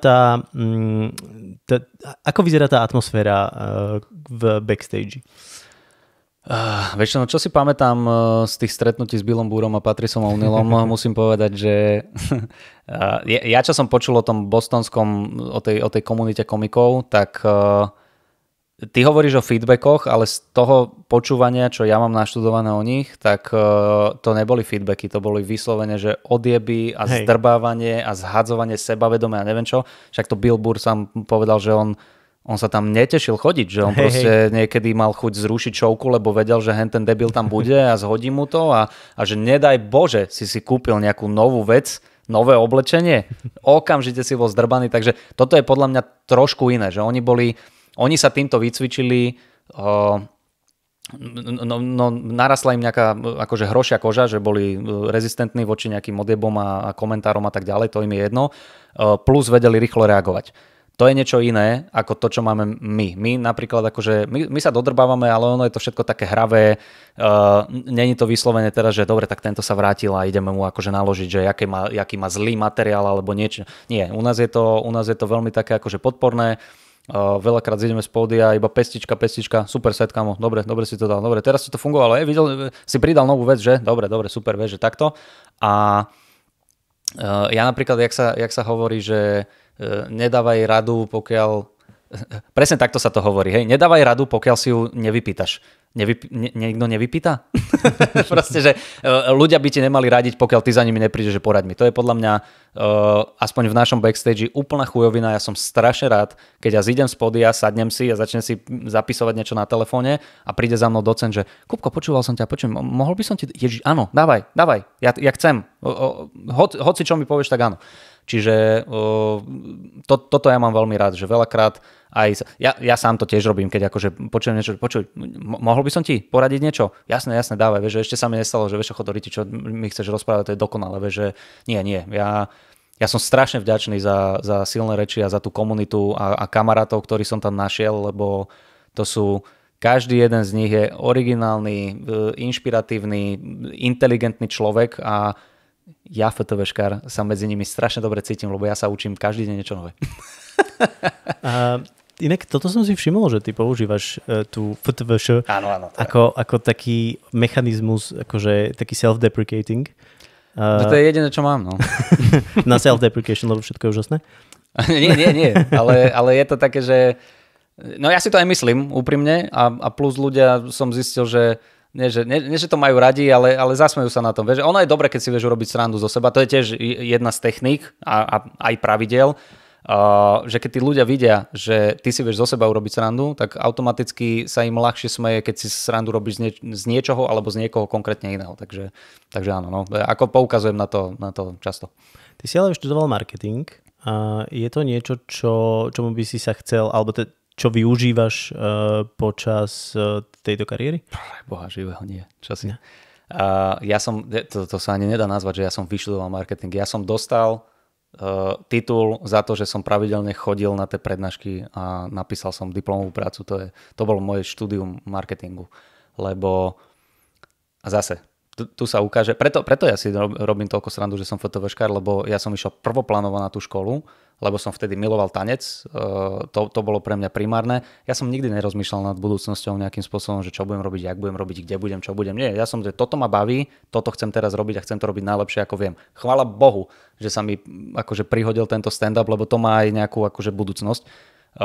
Ale pri tom tanci bolo, že dobre, ja sa chcem venovať tancu, aká vysoká škola, lebo chcel som ísť na vysokú školu, aj som bol akože, nie že nútený, ale bolo mi tak naznačované doma, že však nebudeš sedieť doma. Buď budeš chodiť do roboty, alebo proste pôjdeš na školu. No, tak pôjdem na školu.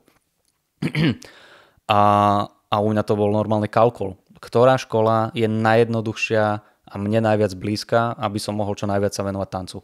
FTVŠ, Fakulta telesnej výchovy a športu. Hýbem sa, cvičím, mal som rád šport odjak živa, takže pre mňa to bolo také, urobil som príjmačky, dostal som sa, ale tam je, ja som mal, že športový manažment.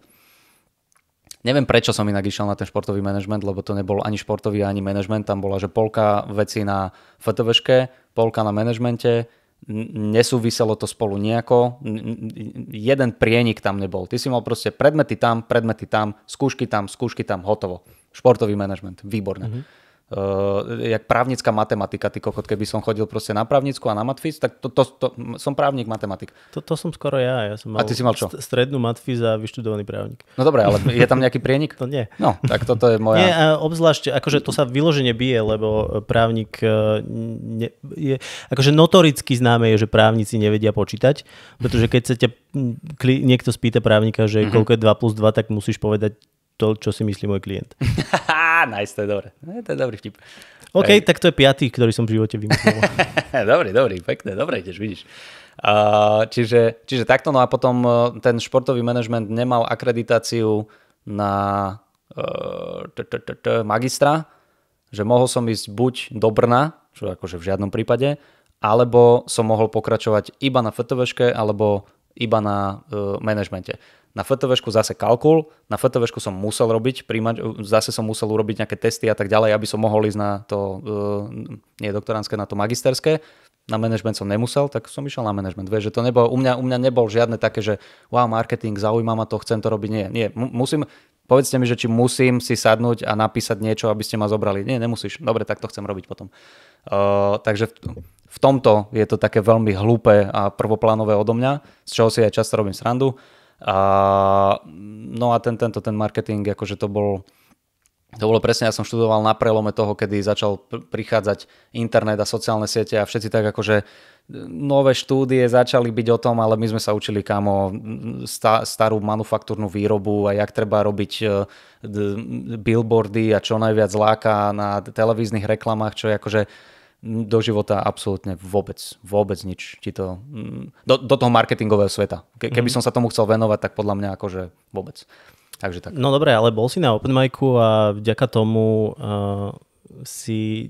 to ti vlastne zmenilo život a mohol si sa chvíľu venovať niečomu inému. Konkrétne si teda jeden z tých ľudí, ktorý vie, aké to je pracovať v IT korporáte s Martinom Hatalom. Áno.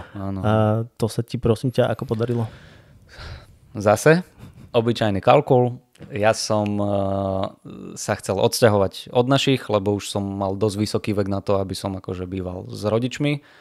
Ale bol som dostatočne paradoxne inteligentný na to, aby som vedel, že ja si chcem šporiť, že ja som si pomaličky odkladal nejaké peniažky a už by som aj mal našporené, akože vedel by som ísť do banky a šporiť si ešte chvíľku, aby mi dali hypotéku, lenže finančný poradca, s ktorým som začal akože toto, tak mi povedal, že no ale pokiaľ vy nemáte nejakú pravidelnú TPPčko alebo niečo, tak to akože nedostanete vôbec s vašim portfóliom ani nič, akože ne toto. Ja hovorím, dobre, tak hoci kde zamestnajte ma. Normálne, že iba proste, aby som mal nejakú robotu.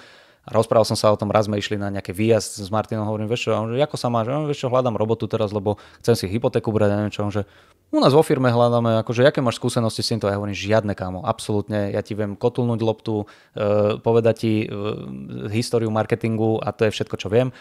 A bla, dostal som sa ku robote, tam som bol asi 2 roky, dostal som hypotéku, takže spokojnosť a hovorím si, dobre, tak už keď mám stabilný job, plus sa vzdelávam a začínam s tým stand-upom, tak budem to tu robiť dovtedy, kým sa ten stand-up nerozbehne. A ak sa rozbehne, tak s Bohom robota a ideme akože iba na dráhu stand-upu. No a chvála Bohu, to sa stalo, takže toto bolo. A ten korporát akože v pohode, ono to bola celkom jednoduchá robota, vieš, ja som bol junior content editor, čo znamená CTRL-V na stránku webovú, čo ti poslali z Ameriky. Veľmi, veľmi easy job, takže... Okay, Martin to raz krásne popísal, lebo sme boli na nejakej nejaké žúrke, alebo niekde sme sa rozprávali a nejaké dievča sa ma pýtala, že ty čo robíš vlastne? A ja my robíme s Martinom v jednej firme a že čo robíš ty, vieš? A ja som, ešte sme neboli zase takí strašne dobrí kamaráti, alebo nevedel som si, že čo si môžem dovoliť, nemôžem dovoliť. A ja som vedel, že to je jednoduchá robota, ale chcel som jej to opísať pred svojím šéfom, lebo Martin bol môj šéf. Okay. Hovorím, že vieš čo, že ja mám na starosti webové stránky a v podstate ja pridávam content a tvorím tie stránky, ktoré vieš, že nahadzujem obrázky a keď je nejaká nová stránka, tak vytvorím tú novú stránku. Čo som sa snažil tak akože zaobaliť a Martin iba pozerá a iba mi skočil do reči, že opica by to mohla robiť. CTRL-V. A ja hovorím, tak, dobre, super. Takže vie to aj on, viem to aj ja, sme na rovnakej úrovni. Takže. OK. Takže tak. To znie zaujímavé. Teda. No. Ale akože pokiaľ ti niečo takéto vlastne pomohlo dostať hypotéku, tak si myslím, že to je super. Ale zase, aby si nemysleli ľudia, tak ja som normálne prešiel tým výberovým konaním. Ja som reálne bol na pohovore, dostal som zadanie, to som vyplnil a Martin mi sám povedal, že a toto tiež som sa strašne smial, lebo Martin mi hovoril potom, že kámo, že to ti úprimne poviem, že ten tvoj počkaj, jak to povedal? Hovorí, že ten tvoj životopis, to bolo niečo žalostné. a mal pravdu, lebo bolo. Lebo ja som tam nemal predtým žiadne robiť. Vieš, ja som tam vypísal, že v lete som robil animátora niekde na Kanárskych ostrovoch a tancujem s Laci Strakom, ale to kde do korporátu? Že ten životopis bol žalostný, ale ako jediný z tých uchádzačov si sa reálne zamyslel nad tým zadaním a dal si tam veci, ktoré ostatní nedali. Takže akože, že bolo to fair, že nebolo to také, že poznám Martina, dohodil mi prácu. Tak, aspoň tak mi to on povedal. Takže tak. Ale žalostný životopis je veľmi pekné vyjadrenie môjho životnej púte. Takže nebolo to nejaká kreatívna práca? Máličko.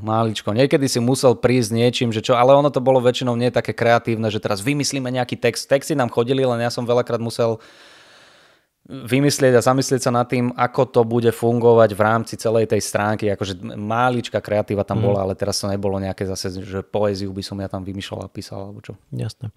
No dobre, ale teda dlhé roky si sa venoval tancu, najskôr ľudovým tancom, potom breakdanceu, potom capoeire, kým si nedostal kopačku do hlavy. Najprv capoeire, potom breakdanceu. Tak. A používaš teda okrem toho, že občas lámeš mikrofóny nejaké fyzické prvky v svojich vystúpeniach?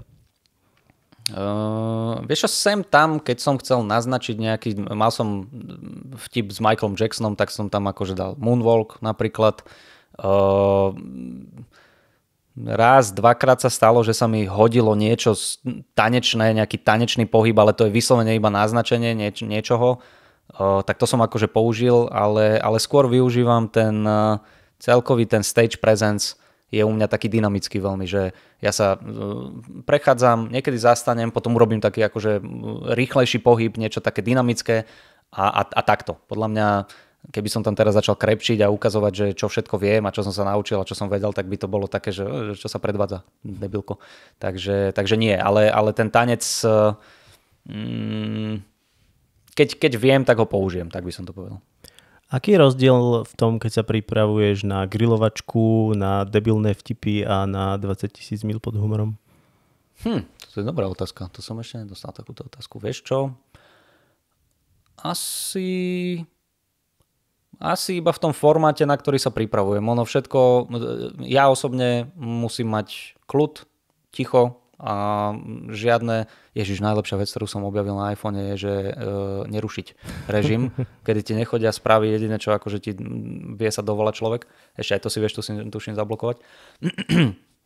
Takže to je úplne akože pre mňa také najlepšie, že fakt, že pokoj a potom podľa toho, čo idem robiť, tak si k tomu sadnem, keď je grilovačka, tak si na loop pustím tie videá, ktoré nám idú a do kolečka pozerám. Pozriem si to prvýkrát, OK, tu ma zaujalo toto, napíšem si niečo na to druhýkrát, toto som si nevšimol prvýkrát, vieš, a tak to ideš akože do kolečka hodinu a pol, dajme tomu, kým nemám niečo, čo som si, OK, dobre, tak mám, ja neviem, 1,5 štvorky napísané, viem, že z tej 1,5 štvorky sú tam minimálne 6-8 fórov, ktoré viem, že budú fungovať, dúfam, že budú fungovať a ideme ďalej. Debilné vtipy to isté. Sadnem si, a iba pozerám a čo ma zaujme, tak slovné hračky hľadáš a ja veľakrát používam aj ten nejaký frazeologický slovník, čo sú presne, išli mu oči vypadnúť, alebo presne tam som prišiel na také, lebo boli sme upozornení na to, že už to nie sú debilné vtipy, už sú tu debilné hádanky. Čo povie tento a tento? Ako sa volá tento a tento? A ja chcem do každých debilných vtipov dať aspoň 2, ak 3 sa mi podaria príklady takého, že ako keby porekadla, že to není otázka a odpoveď, ale nejaká taká akože one-liner až niečo, tak vtedy som spokojný a na to sú dobré tie slovníky frazeologické a nejaké príslovia a porekadla, morzeovky som išiel povedať. Čo je to o počasí sa volá? Pranostiky. Aha. Áno. Metafory som chcel povedať. Áno. takže takto a potom tretie bolo čo? Debilné vtipy a... Debilné vtipy, grilovačka a tvoj podcast. A podcast. Podcast je príprava, nie je taká úplne kreatívna, ale keď rozoberáme nejaký špeciál, tak si ho treba pozrieť, zapísať si veci, ktoré sa mi páčili, techniky, ktoré boli použité, aby to bolo aj také, že rozbor teda. A to je všetko, už iba potom techniku nastaviť, takže to je asi najmenej kreatívne zo všetkých tých chystaní sa. A keď vymýšľaš vtipy do debilných vtipov, alebo hádaniek, tak koľko ti to zhruba trvá a akože, ono je to, lebo vy máte väčšinou tak okolo 10, myslím, že na tú epizódu. 10 je taký dohodnutý limit, neznášam, keď niekto príde a dáme 10 a on že ja mám ešte 3. Som sa pojeb, keď máš ešte 3, ja nemám ešte 3, ja ledva vymyslím tých 10, vieš, že ja som není taký slovíčkar, takže, ale ako v dobrom. Čiže 10 je taký limit. Keď sa mi podarí vymyslieť viac, tak akože hej, ale ja mám rád za ten čas, čo to vymýšľam, neviem, ja si dávam také, že pár dní predtým si ku tomu sadnem, vždy si dám, koľko mám času, niekedy pol hodinku tomu venujem, niekedy hodinku, niekedy ma to baví dlhšie, takže dlhšie a ja tých vtipov vymyslím, že 25, ale viem, že sú není také silné a povyberám tie, ktoré si myslím, že sú najlepšie a tie tam dávam. OK. No ako človek, ktorý, ako som hovoril, vo svojom živote vymyslel 4, tak ti závidím veľmi. Ale vieš, to sa nedá takto porovnávať, lebo keby si tomu venoval toľko času ako ja, tak to naučíš tú hlavu pracovať v tých punchlinoch, takže... Možno, hej. Určite, hej. Stáva sa ti niekedy, že prídeš nejakým debilným vtipom a zistíš, že vlastne ho už vymyslel niekto iný? Ale hej. Akože ty o tom nevieš, že ho vymyslel niekto iný, ale zo párkrát sa mi stalo, že som povedal nejaký vtip a iba chalani to je moje. Ježišmaria, sorry, vieš, že teraz povedal Jano Gordulič, najnovšie majú video s Miškom Satmarim, tak tam povedal jeden môj vtip, ale čo je to môj vtip? Není môj vtip. Ja som ho povedal, lebo mi zhodou okolností napadol. Mohol napadnúť 1000 iným ľuďom, takže ja sa na toto vôbec nehnevám. A tie debilné vtipy, to sú proste taká hrádka, vieš, keď počuješ niekoho. A to mi bolo raz povedané, že ja mám jeden taký konkrétny set o tom, jak som mal pruh, jak som mal pruh, operovali mi ho a došiel týpek na izbu a začal sa mi hrať so semeníkmi, lebo to akože skontrolujú ti akože vajca, ale nehral sa s nimi, ale cvičil s nimi jak s čínskymi relaxačnými guličkami a prehadzoval si ich vonom, vieš, ja dúfam, že to bol doktor, vieš, že toto bol ten set. Zase plitka kokotina od fotoškára, nič na zamyslenie. A niekto mi povedal, že kámo, že toto isté použil nejaký open micista raz na vystúpení, že presne od slova do slova. Tak to je také, že OK, že však prečo? Tak keď je to môj vtip, ale zase mohol to počuť, zabudnúť na to a potom prísť a potom akože mu to napadlo, dajme tomu, vieš, to sa stáva. To je akože nehnevám sa na to, pokiaľ a na Slovensku ani to není, aspoň teda ja si nepamätám.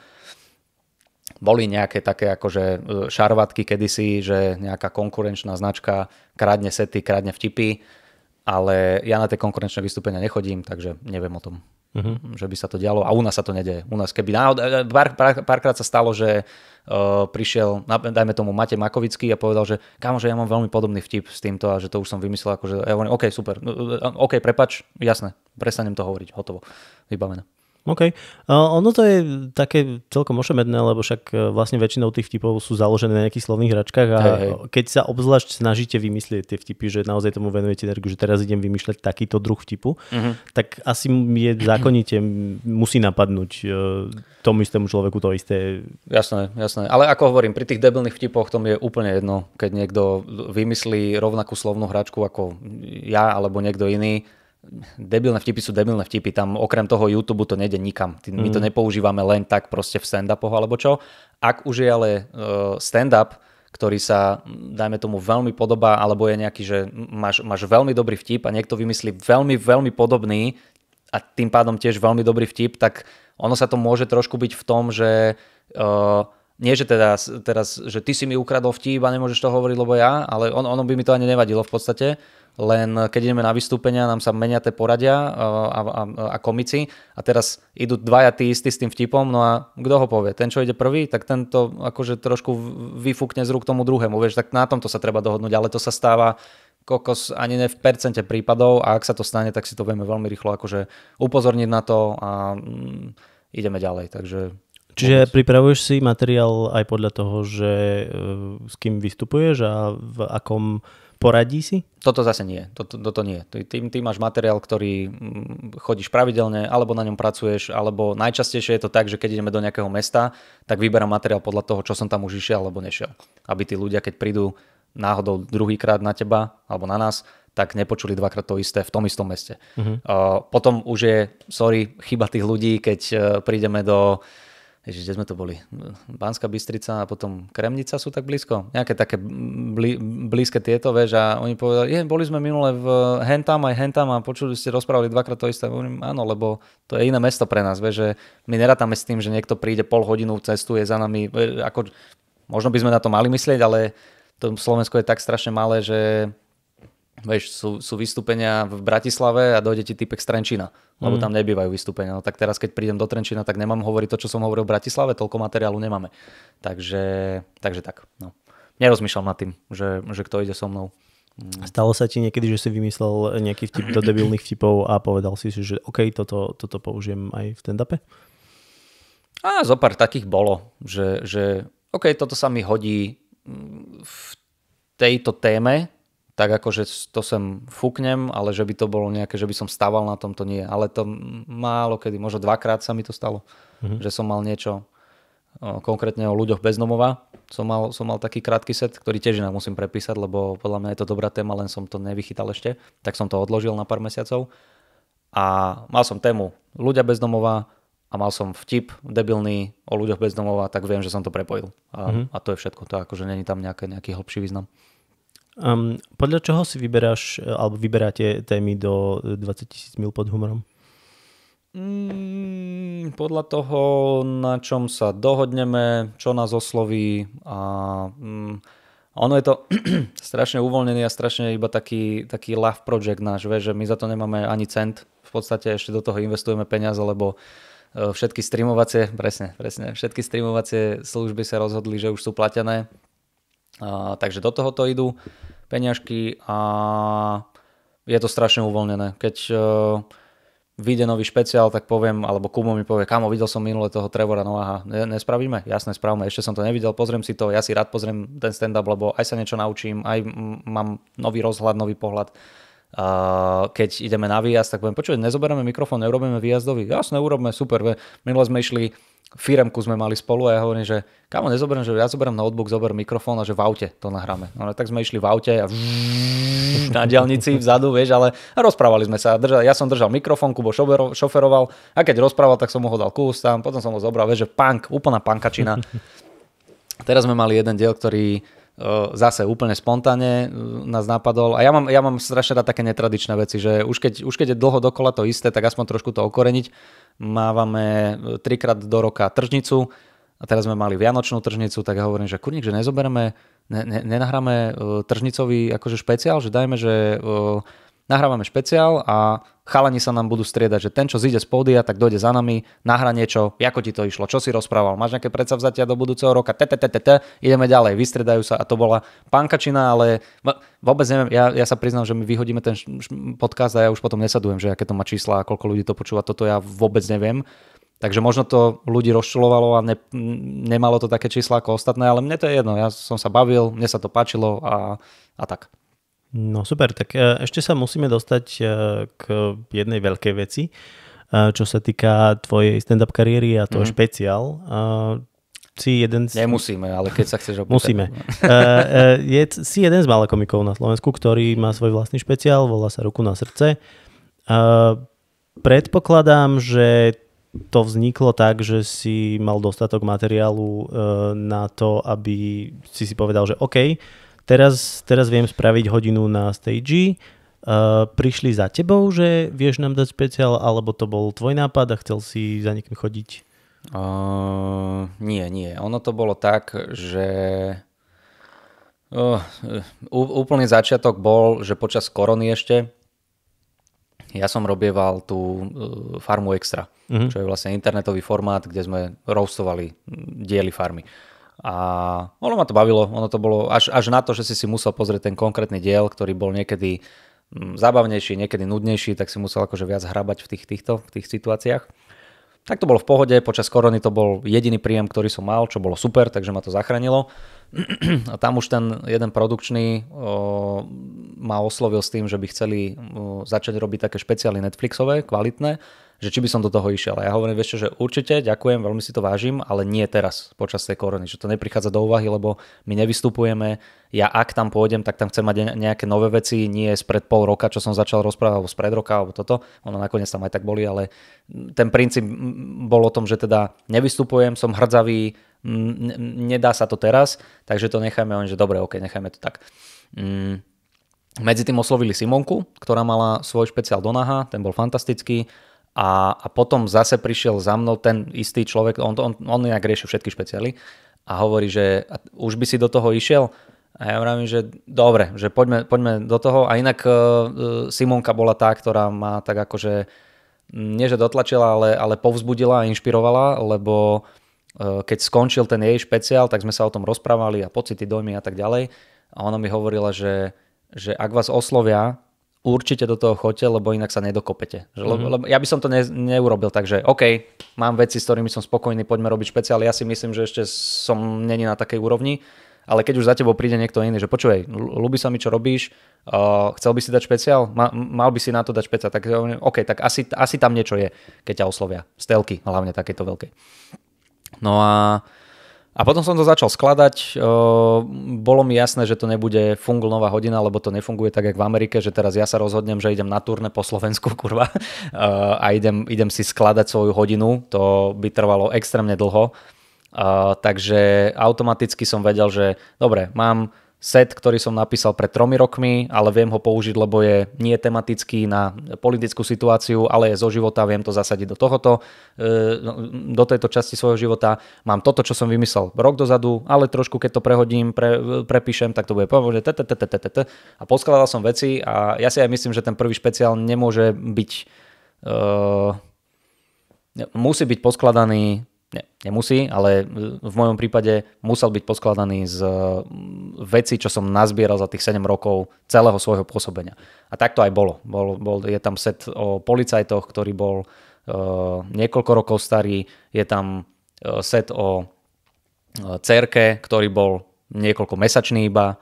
Bol tam set, ktorý mi napadol týždeň predtým a rýchlo som to tam zakomponoval. Vieš, že takto to akože vzniklo. Nebolo to tak, že teraz OK, mám hodinu, Markiza, chcete špeciál, že to vôbec. Takže tak. Okrem toho teda, že si pokazil mikrofón a Martin ti pokazil úvod, tak čo bol... Nepokazil, to bolo super.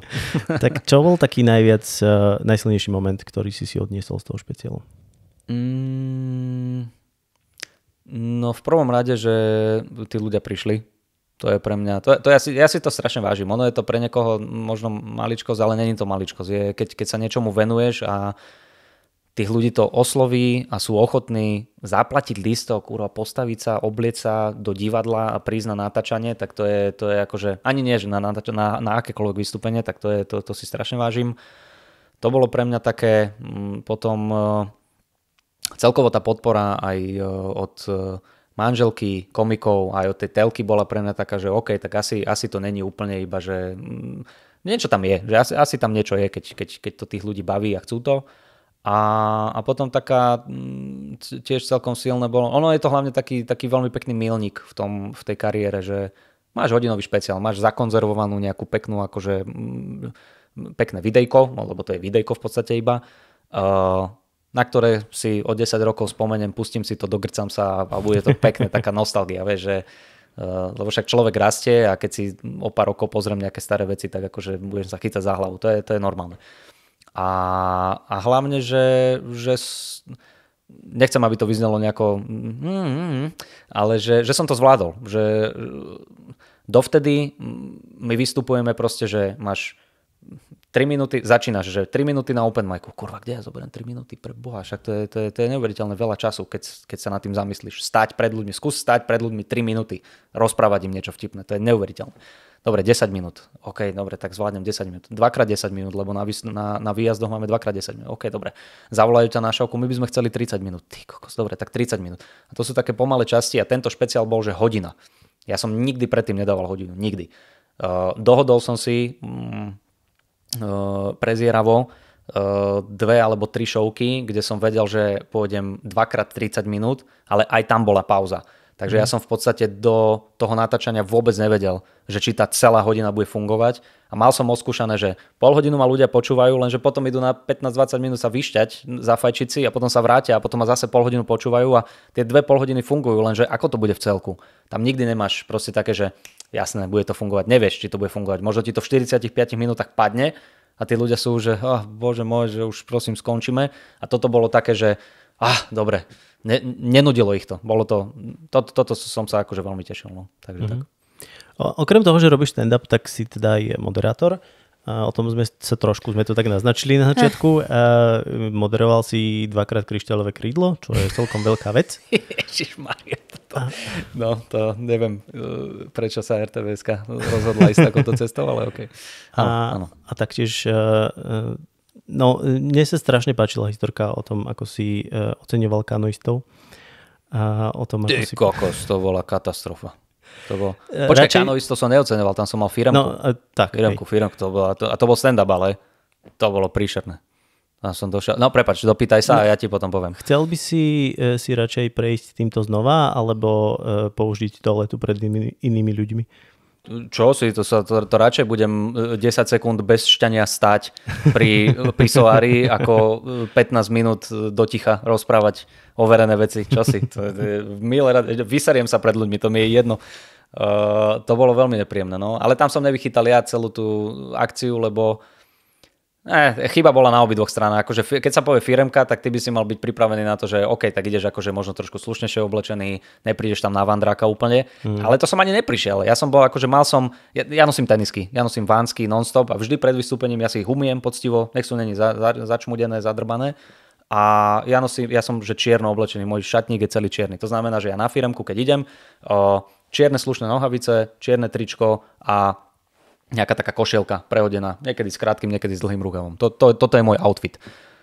A ja som došiel na tú firemku a tam kurva všetci v róbach normálne, že v prednej rade pri prvom stole sedeli, no ja som si myslel, že to sú proste veteráni z druhej svetovej vojny, lebo tí mali tú uniformu na sebe s tou šerpou nejakou ocenení, proste starí ľudia, ktorí podľa mňa ani nevedeli, že kde sú.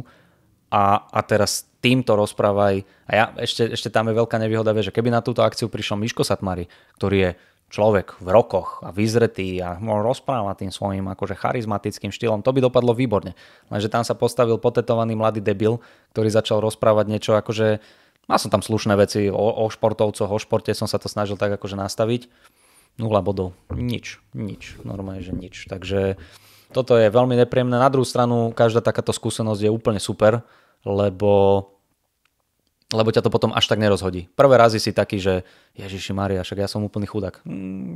Nie si, len proste tí ľudia to nečakali a hovorím ti, jeden jediný krát sa zasmiali, keď som povedal, že začnite sa smiať, lebo ja tu budem ešte ďalších 10 minút. A on že sranduje, ne? Nie, a bol som. Potom ich prešiel smiech hajzlov starých. Takže tak.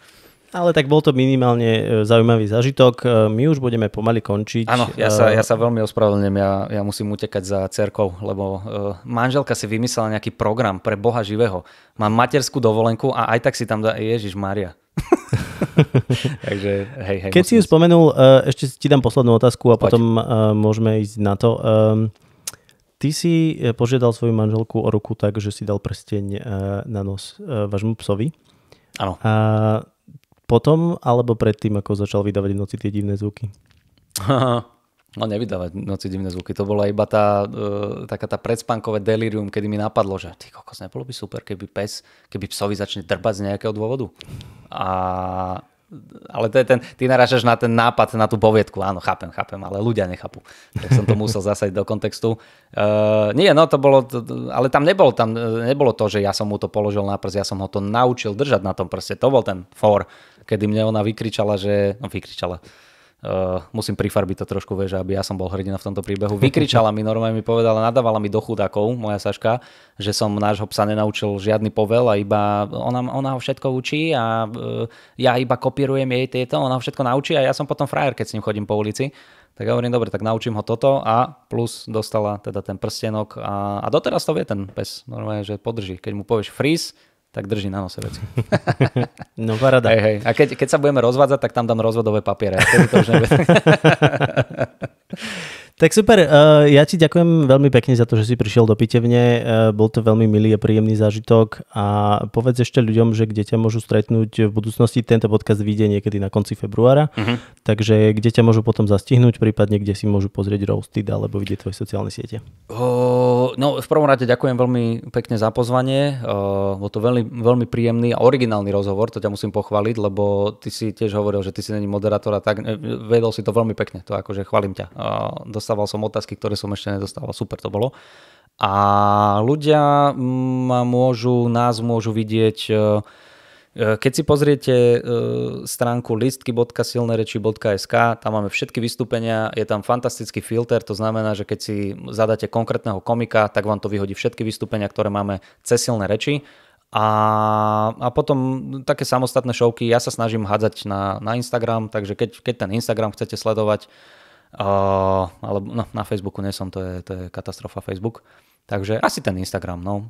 Ale nepridávam tam nič iné okrem tej roboty. Takže toto by som povedal. A Roasted neviem, kedy bude. Ale včera som napísal prvý vtip do neho, takže už sa na ňom pracuje.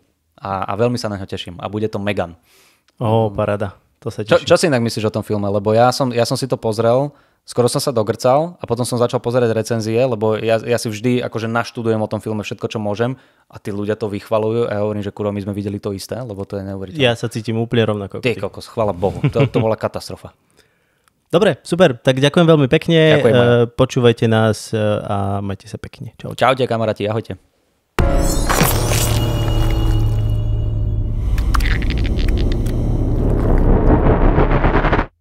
Pitevňa.